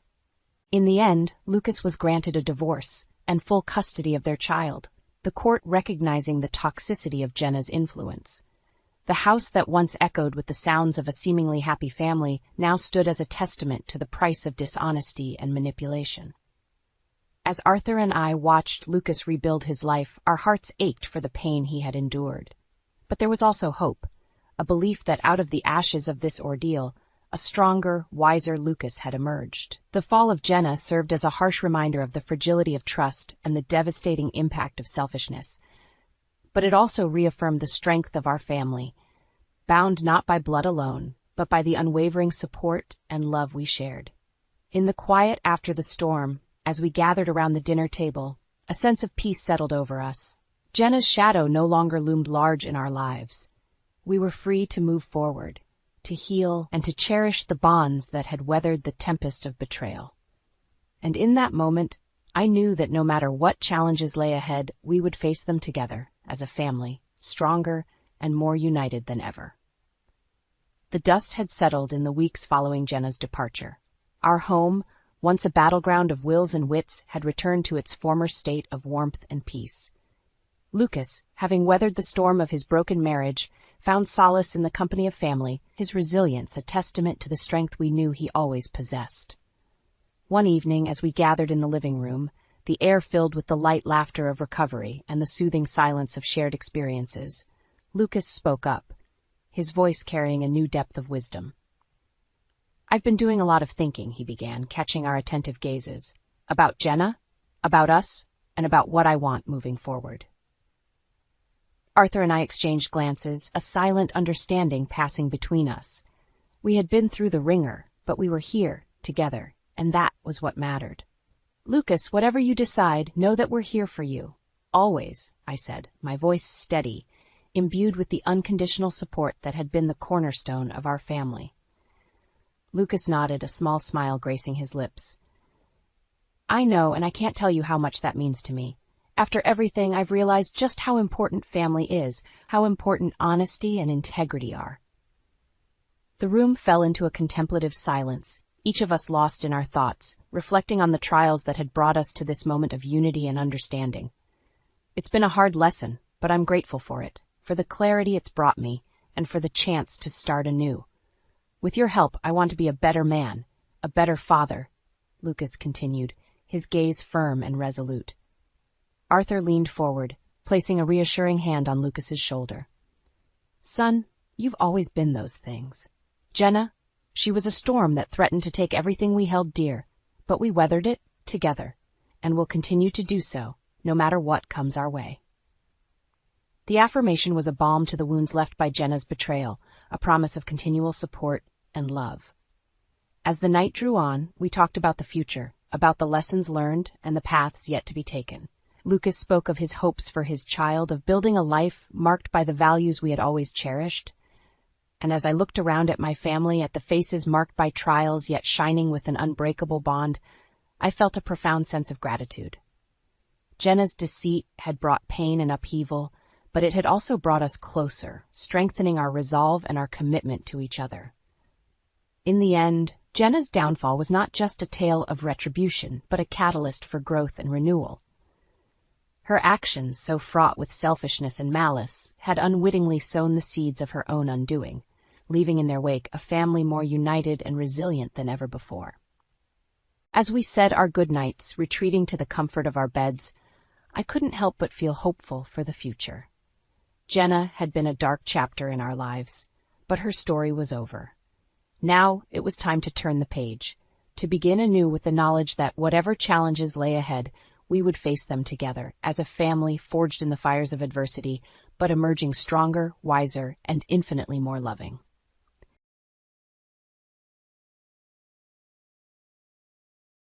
Walking into my house, the atmosphere felt unsettlingly silent, a stark contrast to the vibrant surprise I had imagined all day. I'm home, I announced, my voice echoing through the empty space, expecting to see my husband Nate's smiling face or hear our daughter's giggles. Instead, a pair of unfamiliar high heels caught my attention, an intrusion in our cozy nest. Curiosity morphed into confusion as I followed the trail leading to the living room. There, framed by the soft glow of the afternoon sun, stood Nate, his arm casually draped over the shoulders of a woman I had never seen before. Her beauty was undeniable, but it was the intimacy of their posture that stung. "Happy birthday, Eliza," Nate greeted, his grin wide and unsettling. "Who's this?" My voice was steady, despite the whirlwind of emotions inside me. "Our guest for today," Nate replied nonchalantly. "Meet Alex Carter, my lover." The room spun as his words sunk in. "Lover?" I echoed, disbelief clouding my judgment. "Yes, and since it's your birthday, I thought it's the perfect time to give you your present." Nate's tone was eerily calm as he handed me an envelope. Inside, the words divorce agreement screamed back at me, a cruel joke masquerading as a gift. This is a joke, right? The words barely escaped my lips, each syllable a struggle. "No joke, Eliza. I want a divorce. I'm in love with Alex," Nate declared, as if discussing the weather, not dismantling our life together. The coldness in his eyes, the ease with which he shattered our vows, was more painful than the betrayal itself. "You want to throw away our life for a fling?" "Alex is not a fling. This is real. And you're just not enough anymore." His words were a knife, each syllable twisting deeper. The woman, Alex, remained silent, a spectator to the wreckage of my marriage. "Enough, Nate. If you want this divorce, you'll regret it. But you'll get what you wish for," I said, my voice laced with a calmness I didn't feel. Nate's smirk faded, replaced by a flicker of uncertainty. "You think you can make me regret this? Watch me." My reply was a whisper, a promise of the storm to come. As I turned to leave, the gravity of the situation weighed heavily on me. My marriage, the love I thought we shared, was over. But in its ashes, a resolve was born. Nate would regret this betrayal, not today, but soon, and I would make sure of it. The silence of my bedroom offered no comfort as I lay awake, the scene from earlier replaying in my mind. The audacity of Nate's betrayal, his cruel unveiling of his affair on my birthday, was a wound that festered with each passing second. But it was his next actions that solidified my resolve for revenge. The morning after the revelation, Nate had the nerve to sit at the breakfast table as if nothing had happened. He poured himself coffee, the normalcy of the act a slap in my face. Alex was nowhere to be seen, but her presence lingered like a bad smell.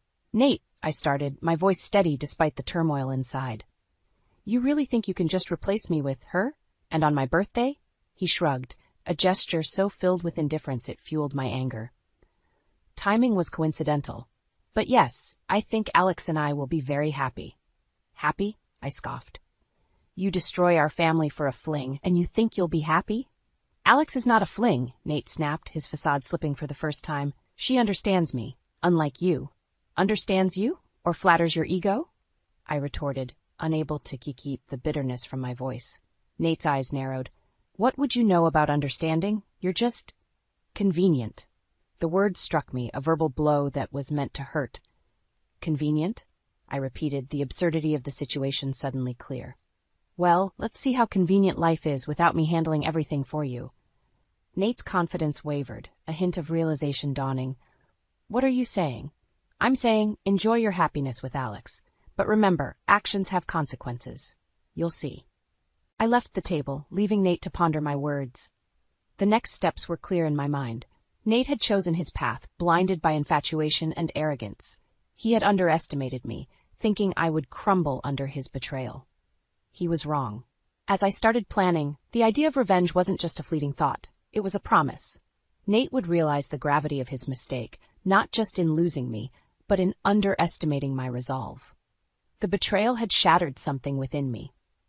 But from those pieces, a new, determined Eliza was emerging, one that Nate would soon learn to fear.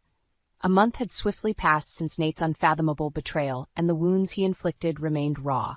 Yet amidst the turmoil, a plan had taken root, one that promised not just revenge, but a revelation of Nate's folly. The day I decided to confront Nate and Alex was ordinary, with the sun casting a warm glow over what was to be the stage of Nate's unraveling. I found them together in the living room, their laughter a jarring melody in what used to be a home filled with genuine joy. "Enjoying ourselves, are we?"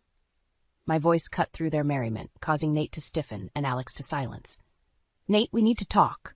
About the divorce. And about Alex," I said, my tone leaving no room for the usual deflections. Nate eyed me warily, sensing the shift in my demeanor. "What about it?" "It's about her famous writer status. You see, working in publishing, I have a good memory for authors. And Alex," I turned my gaze to the person who had invaded my life, "I can't seem to recall any of your work." Alex's confidence seemed to waver under my scrutiny, a crack in the facade they had so carefully maintained. Nate, however, laughed off my accusation. "You think you know every writer out there?" "I know enough to recognize a lie when I see one," I retorted sharply. Nate's amusement faded, replaced by a flicker of concern. "What are you getting at, Eliza?" "Simply put, I doubt Alex is who you think she is, and I intend to find out the truth." The threat hung heavy in the air, a challenge to the web of deceit they had woven. Nate's reaction was immediate and defensive, a sign I had struck a nerve. "You're just jealous, Eliza. You can't stand the thought of me being happy with someone else." "Jealous?" The accusation was laughable, and I let my disbelief show. "No, Nate, I'm curious. And I'm going to do a little digging. Let's see what truths come to light."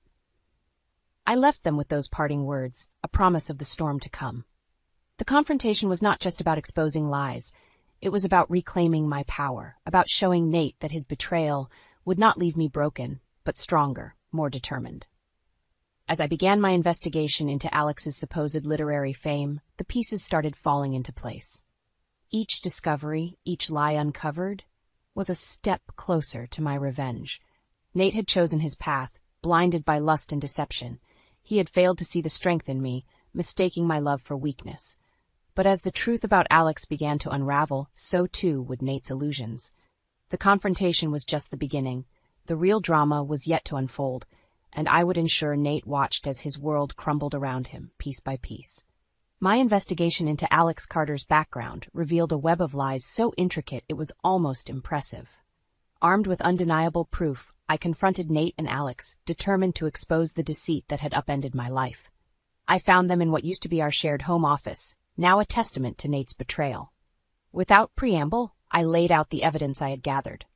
Alex Carter, or should I say Alex Connors, not a writer, but quite the actor. Nate's face paled, a stark contrast to Alex's growing unease. "What are you talking about, Eliza? Did you really think you could fool me? Your famous writer is nothing more than a fabricator of lies. There's no record of any Alex Carter publishing anything. But Alex Connors, on the other hand, has quite a history of deception." But Alex attempted to interject, but I wasn't finished. "Save it. I'm not interested in anything you have to say." Turning to Nate, I continued, "You brought this person into our lives, into our daughter's life, based on what, a fantasy?" Nate stumbled over his words, the reality of the situation finally dawning on him. I didn't know. Of course you didn't. You were too blinded by whatever it is you thought you found in Alex. But the truth, it's far from the illusion you've been living. The confrontation was not just about exposing Alex. It was a reckoning for Nate. The man who had promised to love and cherish me, forsaking all others, had instead chosen a path of betrayal and lies. "I want you out," I said, my voice devoid of the love and warmth it once held for Nate.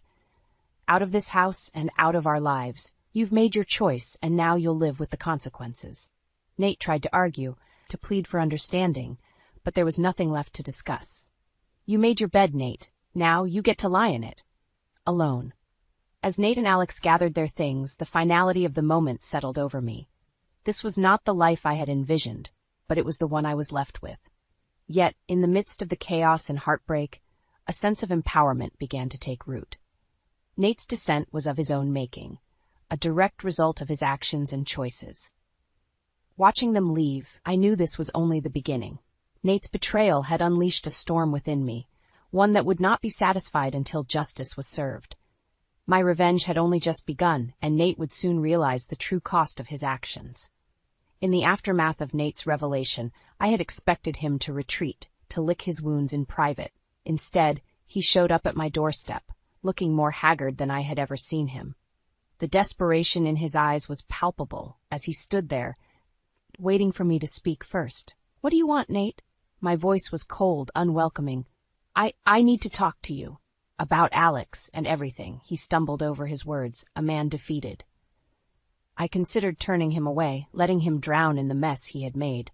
But curiosity, and admittedly a desire to witness his suffering up close, compelled me to let him in. We sat across from each other, the air thick with tension. Nate was the first to break the silence, his voice barely above a whisper. "Alex, he wasn't who I thought he was. I was fooled, Eliza." "Fooled? Or too blinded by your own betrayal to see the truth?"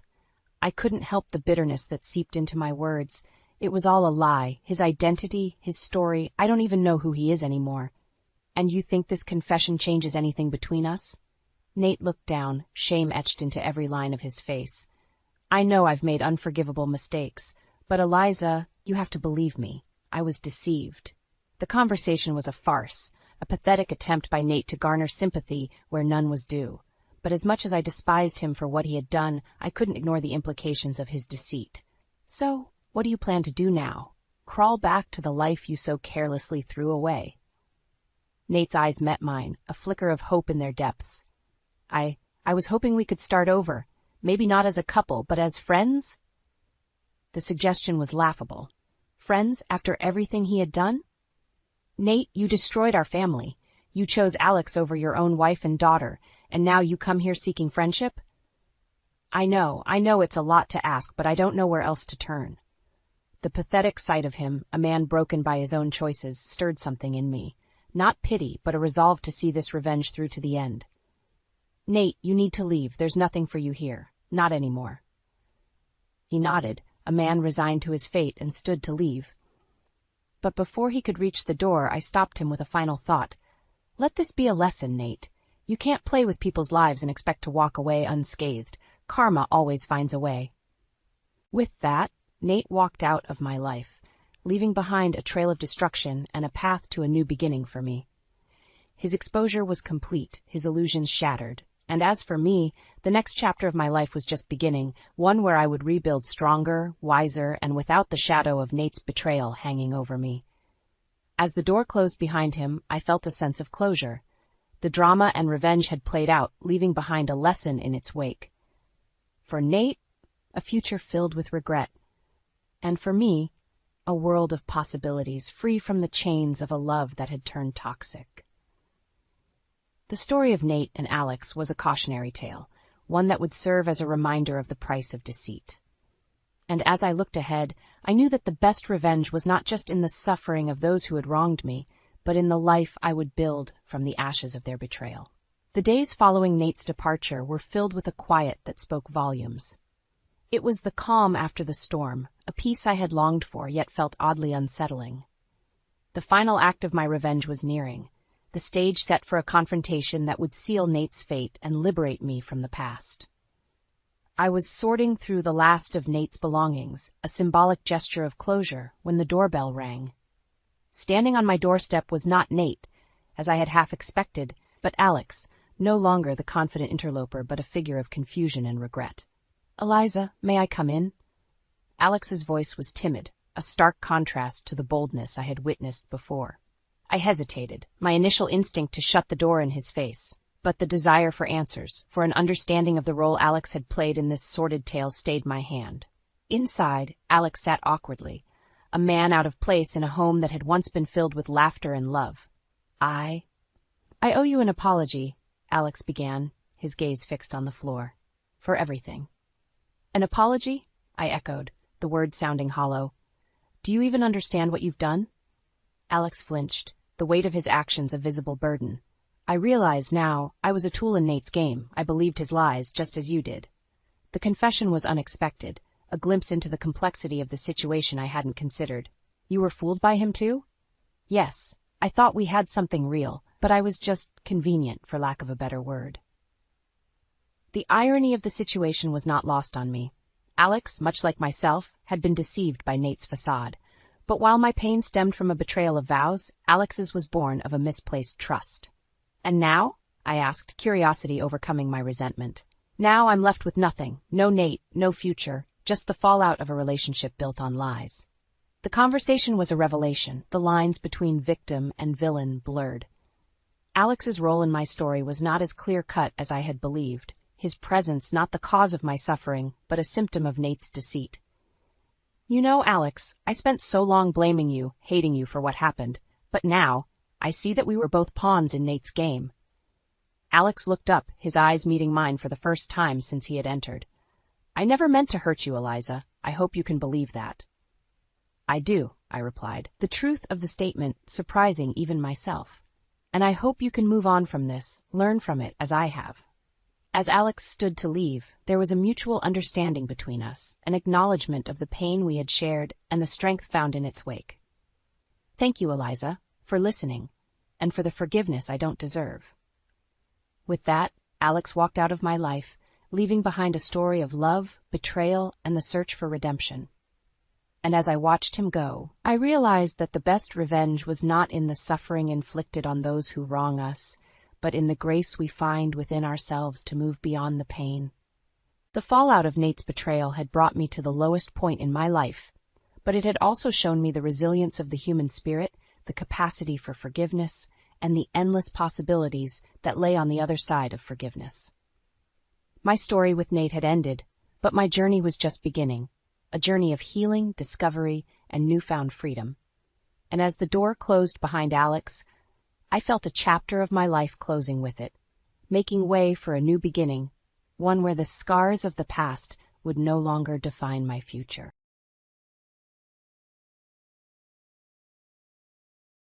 I remember that day vividly, the day Clara came into my home carrying her newborn, with Mark by her side. They had a gleam in their eyes, one of triumph and malice, not the warmth you'd expect from new parents. I stood there, frozen, as Clara spoke, her voice dripping with condescension. "I've fulfilled the dream Mark had, Helen. Something you couldn't do," Clara said, her smirk wide as she rocked the baby gently. Mark nodded in agreement, his eyes not meeting mine. "Our little Zoe here is going to be a stunner, just like her mom. Maybe a model or an actress someday," Mark added, his voice betraying a hint of pride that felt like a dagger to my heart. "It's time we head back. We've shown off our happiness to Helen, the singleton. I'm really satisfied today," he continued, exchanging a look with Clara that I could only describe as vile. I was dumbstruck, watching them use their child as a weapon against me. My inability to have children was a sensitive topic, one that Mark knew all too well. Yet here he was, flaunting his new family in my face, with Clara leading the charge. "Why? Why do this?" I managed to choke out, my voice barely a whisper. Clara laughed, a sound so cold it sent shivers down my spine. "Oh, Helen, it's not about the child. It's about showing you what you couldn't give Mark, what you couldn't give us." Mark remained silent, his complicity as loud as Clara's words. I felt a rage building inside me, a mix of anger, hurt, and disbelief. How could the man I spent nearly 2 decades with be so cruel? As they turned to leave, I found my voice. "You think you've won, but this isn't happiness. It's shallow and empty." Clara paused, turning her head slightly, her smile never faltering. "Happiness is subjective, Helen, and right now I'm on cloud 9. They left, leaving a silence that echoed through the empty halls of the home I once shared with Mark, a home that now felt like a tomb of my former life. That night, I couldn't sleep. Their words, their smug satisfaction, it all replayed in my mind, fueling a resolve I didn't know I had. Mark and Clara had shown their true colors, and it was time for me to show mine. I wasn't going to let their provocation be the end of my story. No, this was just the beginning. The beginning of their downfall. As I lay in bed, staring at the ceiling, a plan began to form. A plan not just for revenge, but for reclaiming my dignity and showing them that I, Helen, was not a victim of their cruelty, but a survivor. The next morning, I woke up with a clear purpose. I was going to fight back, but not in the way they expected. I was going to rise above, and in doing so, ensure they got what they deserved. But first, I needed evidence. Evidence of their betrayal, of their true intentions. And I knew just where to start. The journey ahead would be challenging, filled with obstacles and revelations I was perhaps not ready to face. Yet, I was determined. For too long, I had let Mark's words and actions define me.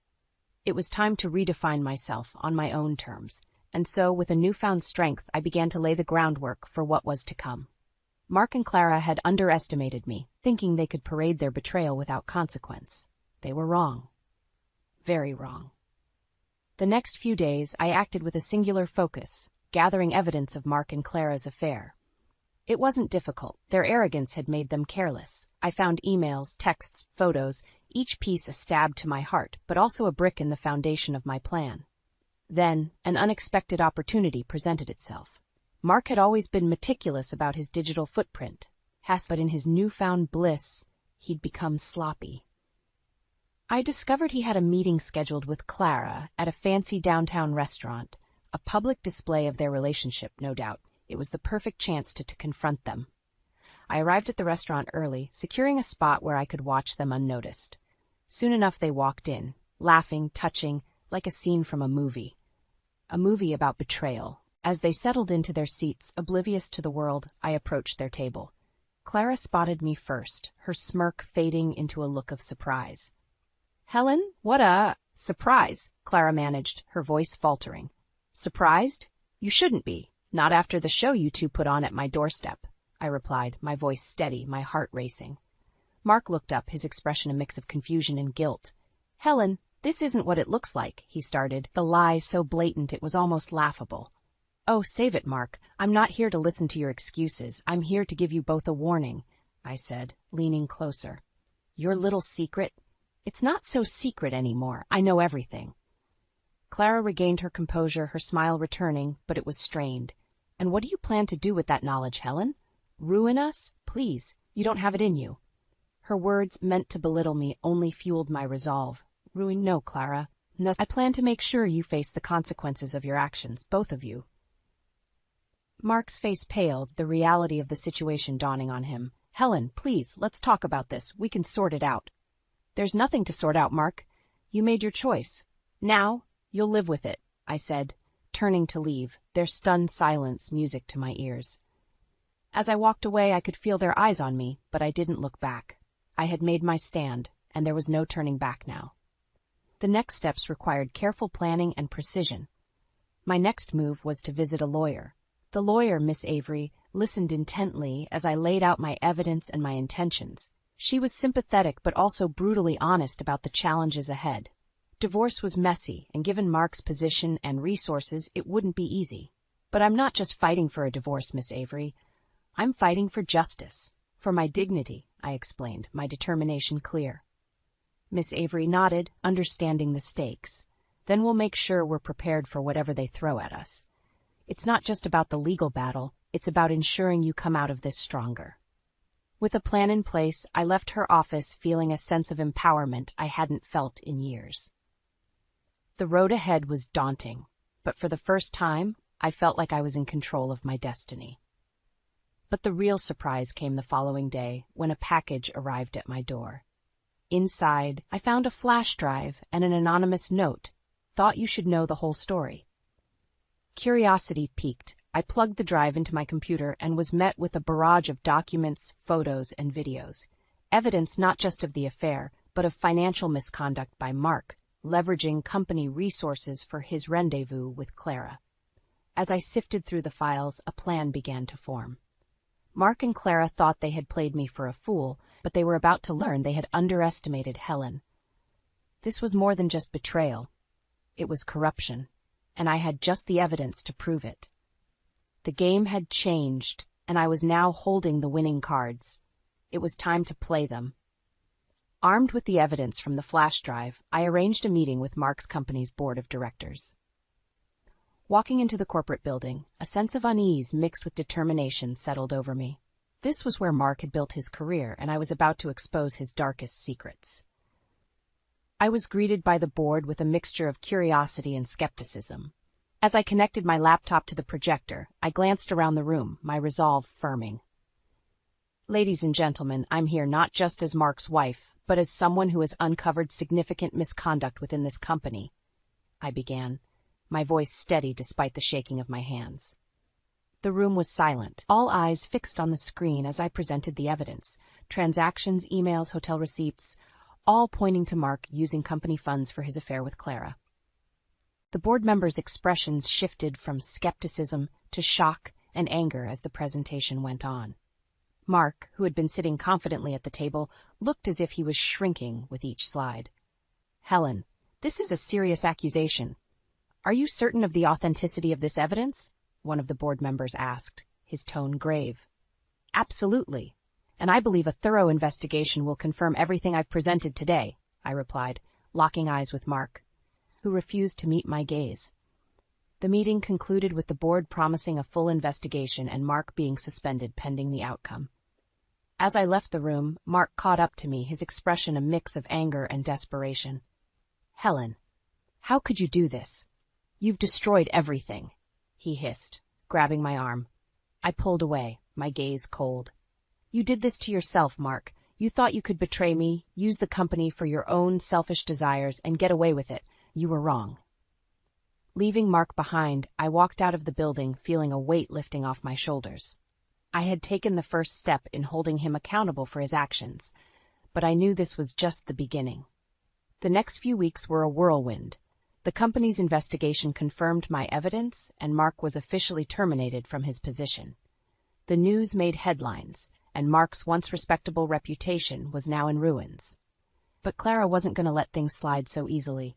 She confronted me one day in a cafe, her eyes blazing with fury. You think you've won, Helen? You've ruined Mark, but I won't let you get away with this. Clara spat, her voice low and threatening.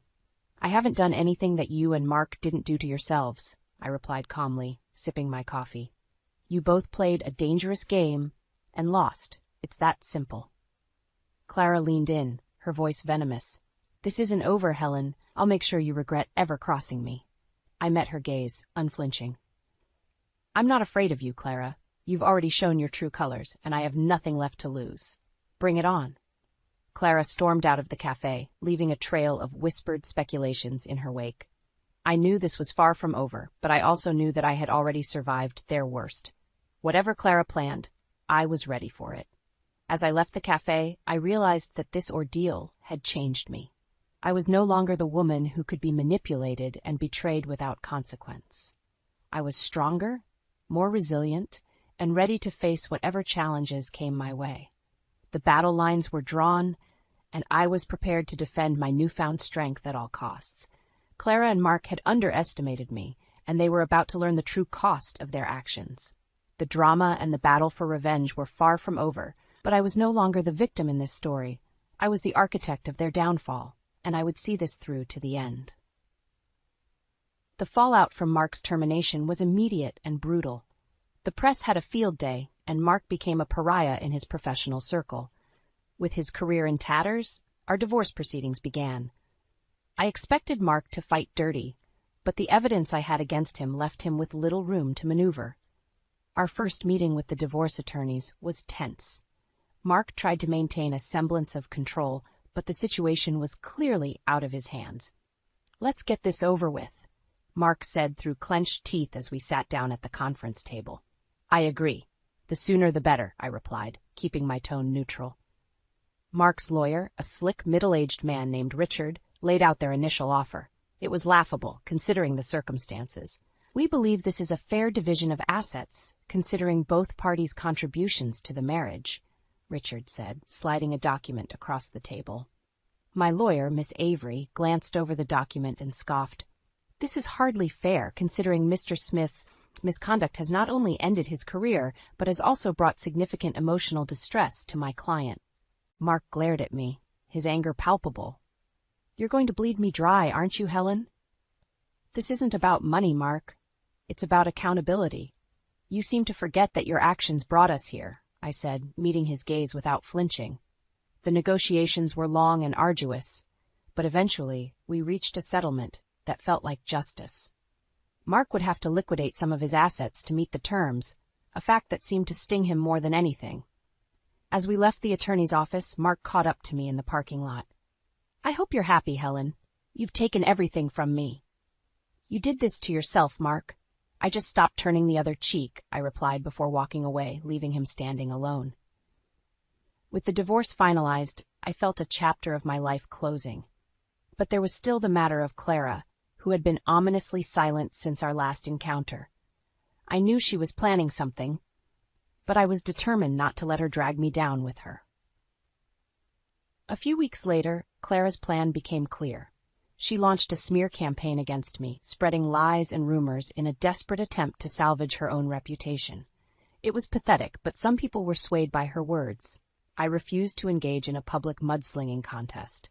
Instead, I focused on rebuilding my life, investing my energy into new projects and distancing myself from the toxic drama that Clara was trying to create. However, I couldn't ignore her completely. Clara's actions were becoming more desperate and erratic, bordering on harassment. It was time to put an end to her vendetta once and for all. I arranged to meet Clara in a public place, a busy cafe where her antics would be witnessed by many. She arrived, smug and confident, clearly believing she had the upper hand. "Ready to beg for mercy, Helen?" Clara sneered as she sat down. "I'm not here to play games, Clara. I'm here to tell you it ends now. Your attempts to ruin my reputation are pathetic and transparent. Everyone can see through them," I said calmly. Clara's confidence wavered, replaced by a flicker of uncertainty. "You think you can intimidate me? I have nothing left to lose." "That's where you're wrong. You still have your freedom to lose. Harassment, defamation, spreading false information. I have enough to take legal action against you, Clara. And I will if you don't stop," I warned. Clara's facade crumbled, revealing the fear underneath. "You wouldn't dare." "Try me. I've had enough of your games. It's over, Clara. Move on with your life if you can," I said, standing up to leave. Clara was silent, her eyes following me as I walked away. I knew I had finally gotten through to her. The battle was won, but the war was far from over. I had reclaimed my life, but the scars of betrayal would take time to heal. As I stepped out into the sunlight, I felt a sense of freedom I hadn't experienced in years. The future was uncertain, but for the first time, I was looking forward to discovering what it held on my own terms. Life began to settle into a new normal. My projects flourished, and the shadow of my past with Mark and Clara seemed to recede with each passing day. However, peace was short-lived. Word reached me that Clara was back in town and she wasn't alone. I braced myself for what was to come, refusing to be caught off guard again. The confrontation came sooner than expected. I was at a community event when Clara appeared, as if out of nowhere, her presence casting a chill over the warm, sunny day. "Helen, darling, it's been too long," Clara said, her voice oozing fake sweetness as she approached me. "I have nothing to say to you, Clara. Whatever game you're playing, I'm not interested," I replied, turning to leave, but she stepped in front of me, blocking my path.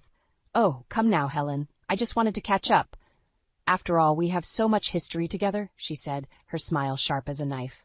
"I'm not interested in revisiting history, especially not with you. What do you want, Clara?" I asked, my patience wearing thin. Clara's demeanor changed, her smile fading into a look of smug satisfaction. "I just thought you should know Mark and I are back together, and this time nothing will stand in our way, not even you."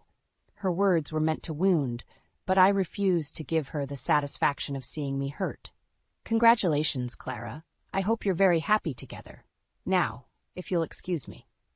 As I walked away, I could feel Clara's eyes boring into my back, her silence more telling than any words could be. It was clear she was plotting something, but I was determined not to fall into whatever trap she was setting. The next few days were tense. I bolstered my defenses, both legally and personally, preparing for whatever Clara had planned. The attack, when it came, was both brazen and underhanded. Clara went to the press, spinning a tale of a bitter ex-wife harassing the happy couple, trying to paint me as the villain in their twisted narrative. Her interviews were filled with lies and insinuations, designed to tarnish my reputation and elicit sympathy for herself and Mark. I was furious, but I knew that responding in anger would only play into her hands. Instead, I contacted my lawyer, ready to fight back with the truth. "We'll issue a statement refuting her claims, backed up by evidence. Clara's attempts to manipulate public opinion won't stand up to scrutiny," my lawyer assured me. The statement was released, detailing the truth of our history, backed by undeniable evidence of Clara's lies and manipulations. The public's reaction was swift and overwhelmingly in my favor. Clara's narrative crumbled, her credibility shattered by her own deceit. But I knew this victory was only a battle in the ongoing war. Clara wouldn't give up so easily, and neither would I. I was ready for whatever she threw my way, my resolve strengthened by each challenge. As the dust settled, I realized that this ordeal had changed me. No longer the woman who could be betrayed and discarded, I had emerged stronger, more resilient. Clara and Mark had tried to break me, but instead they had forged me into someone new. I was Helen, and I was unbreakable. Let them come with their worst. I would face it head-on, and I would prevail. The path ahead might be uncertain, but one thing was clear. I was the master of my destiny, and nothing and no one could take that away from me. A few weeks after my public rebuttal of Clara's accusations, I received an unexpected invitation to a mutual friend's art gallery opening. The buzz was that both Clara and Mark would be there. It was a deliberate setup, no doubt, a showdown they presumed I wouldn't dare face. They were wrong. I arrived at the gallery, the air thick with anticipation. Whispers filled the room as guests speculated on the night's drama. I kept my composure, greeting our host before scanning the crowd. It didn't take long to spot Clara and Mark, ensconced in a circle of onlookers, playing the part of the besieged couple. Clara spotted me first, her expression a mix of surprise and disdain. Mark's reaction was more subdued, a hint of unease in his eyes. I approached, my steps measured, my heart calm. "Helen, what a pleasant surprise," Clara said, her voice dripping with insincerity. "I wouldn't miss it for the world, Clara. After all, I hear we have you to thank for the drama of the evening," I replied, my tone light, belying the tension. Mark finally spoke, his voice strained. "Helen, let's not do this here. It's neither the time nor the place." "For once I agree with you, Mark, but let's be clear, any drama tonight is solely on Clara's shoulders," I said, locking eyes with him briefly before turning my attention back to Clara. Clara laughed, a hollow sound that echoed oddly in the crowded room. "Please, Helen, you think you've exposed me, but you've only played into our hands. Mark and I are stronger than ever. Your little games can't touch us." It's not a game, Clara. It's my life. A life you both tried to destroy, but here I am standing strong. Can you say the same? I challenged, my gaze unwavering.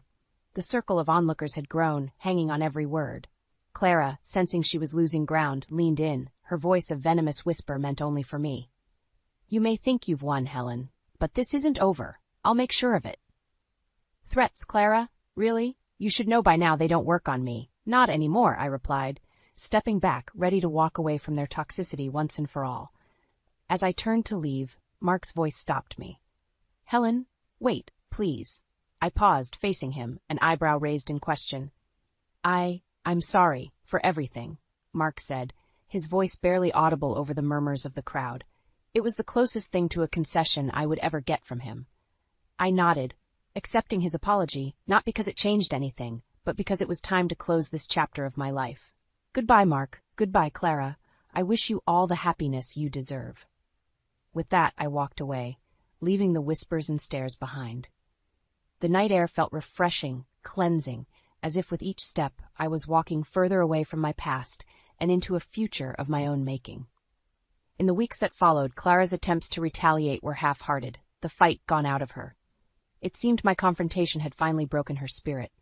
Mark disappeared from the public eye, his apology at the gallery the last I heard of him. I had emerged victorious, not through revenge or malice, but by standing up for myself, by refusing to be a victim. Clara and Mark had sought to destroy me, but in the end, they were the architects of their own downfall. As I moved forward with my life, I did so with a new sense of purpose and strength. I had faced my demons and won, proving to myself and the world that I was not someone to be underestimated. I was Helen, and I was finally free,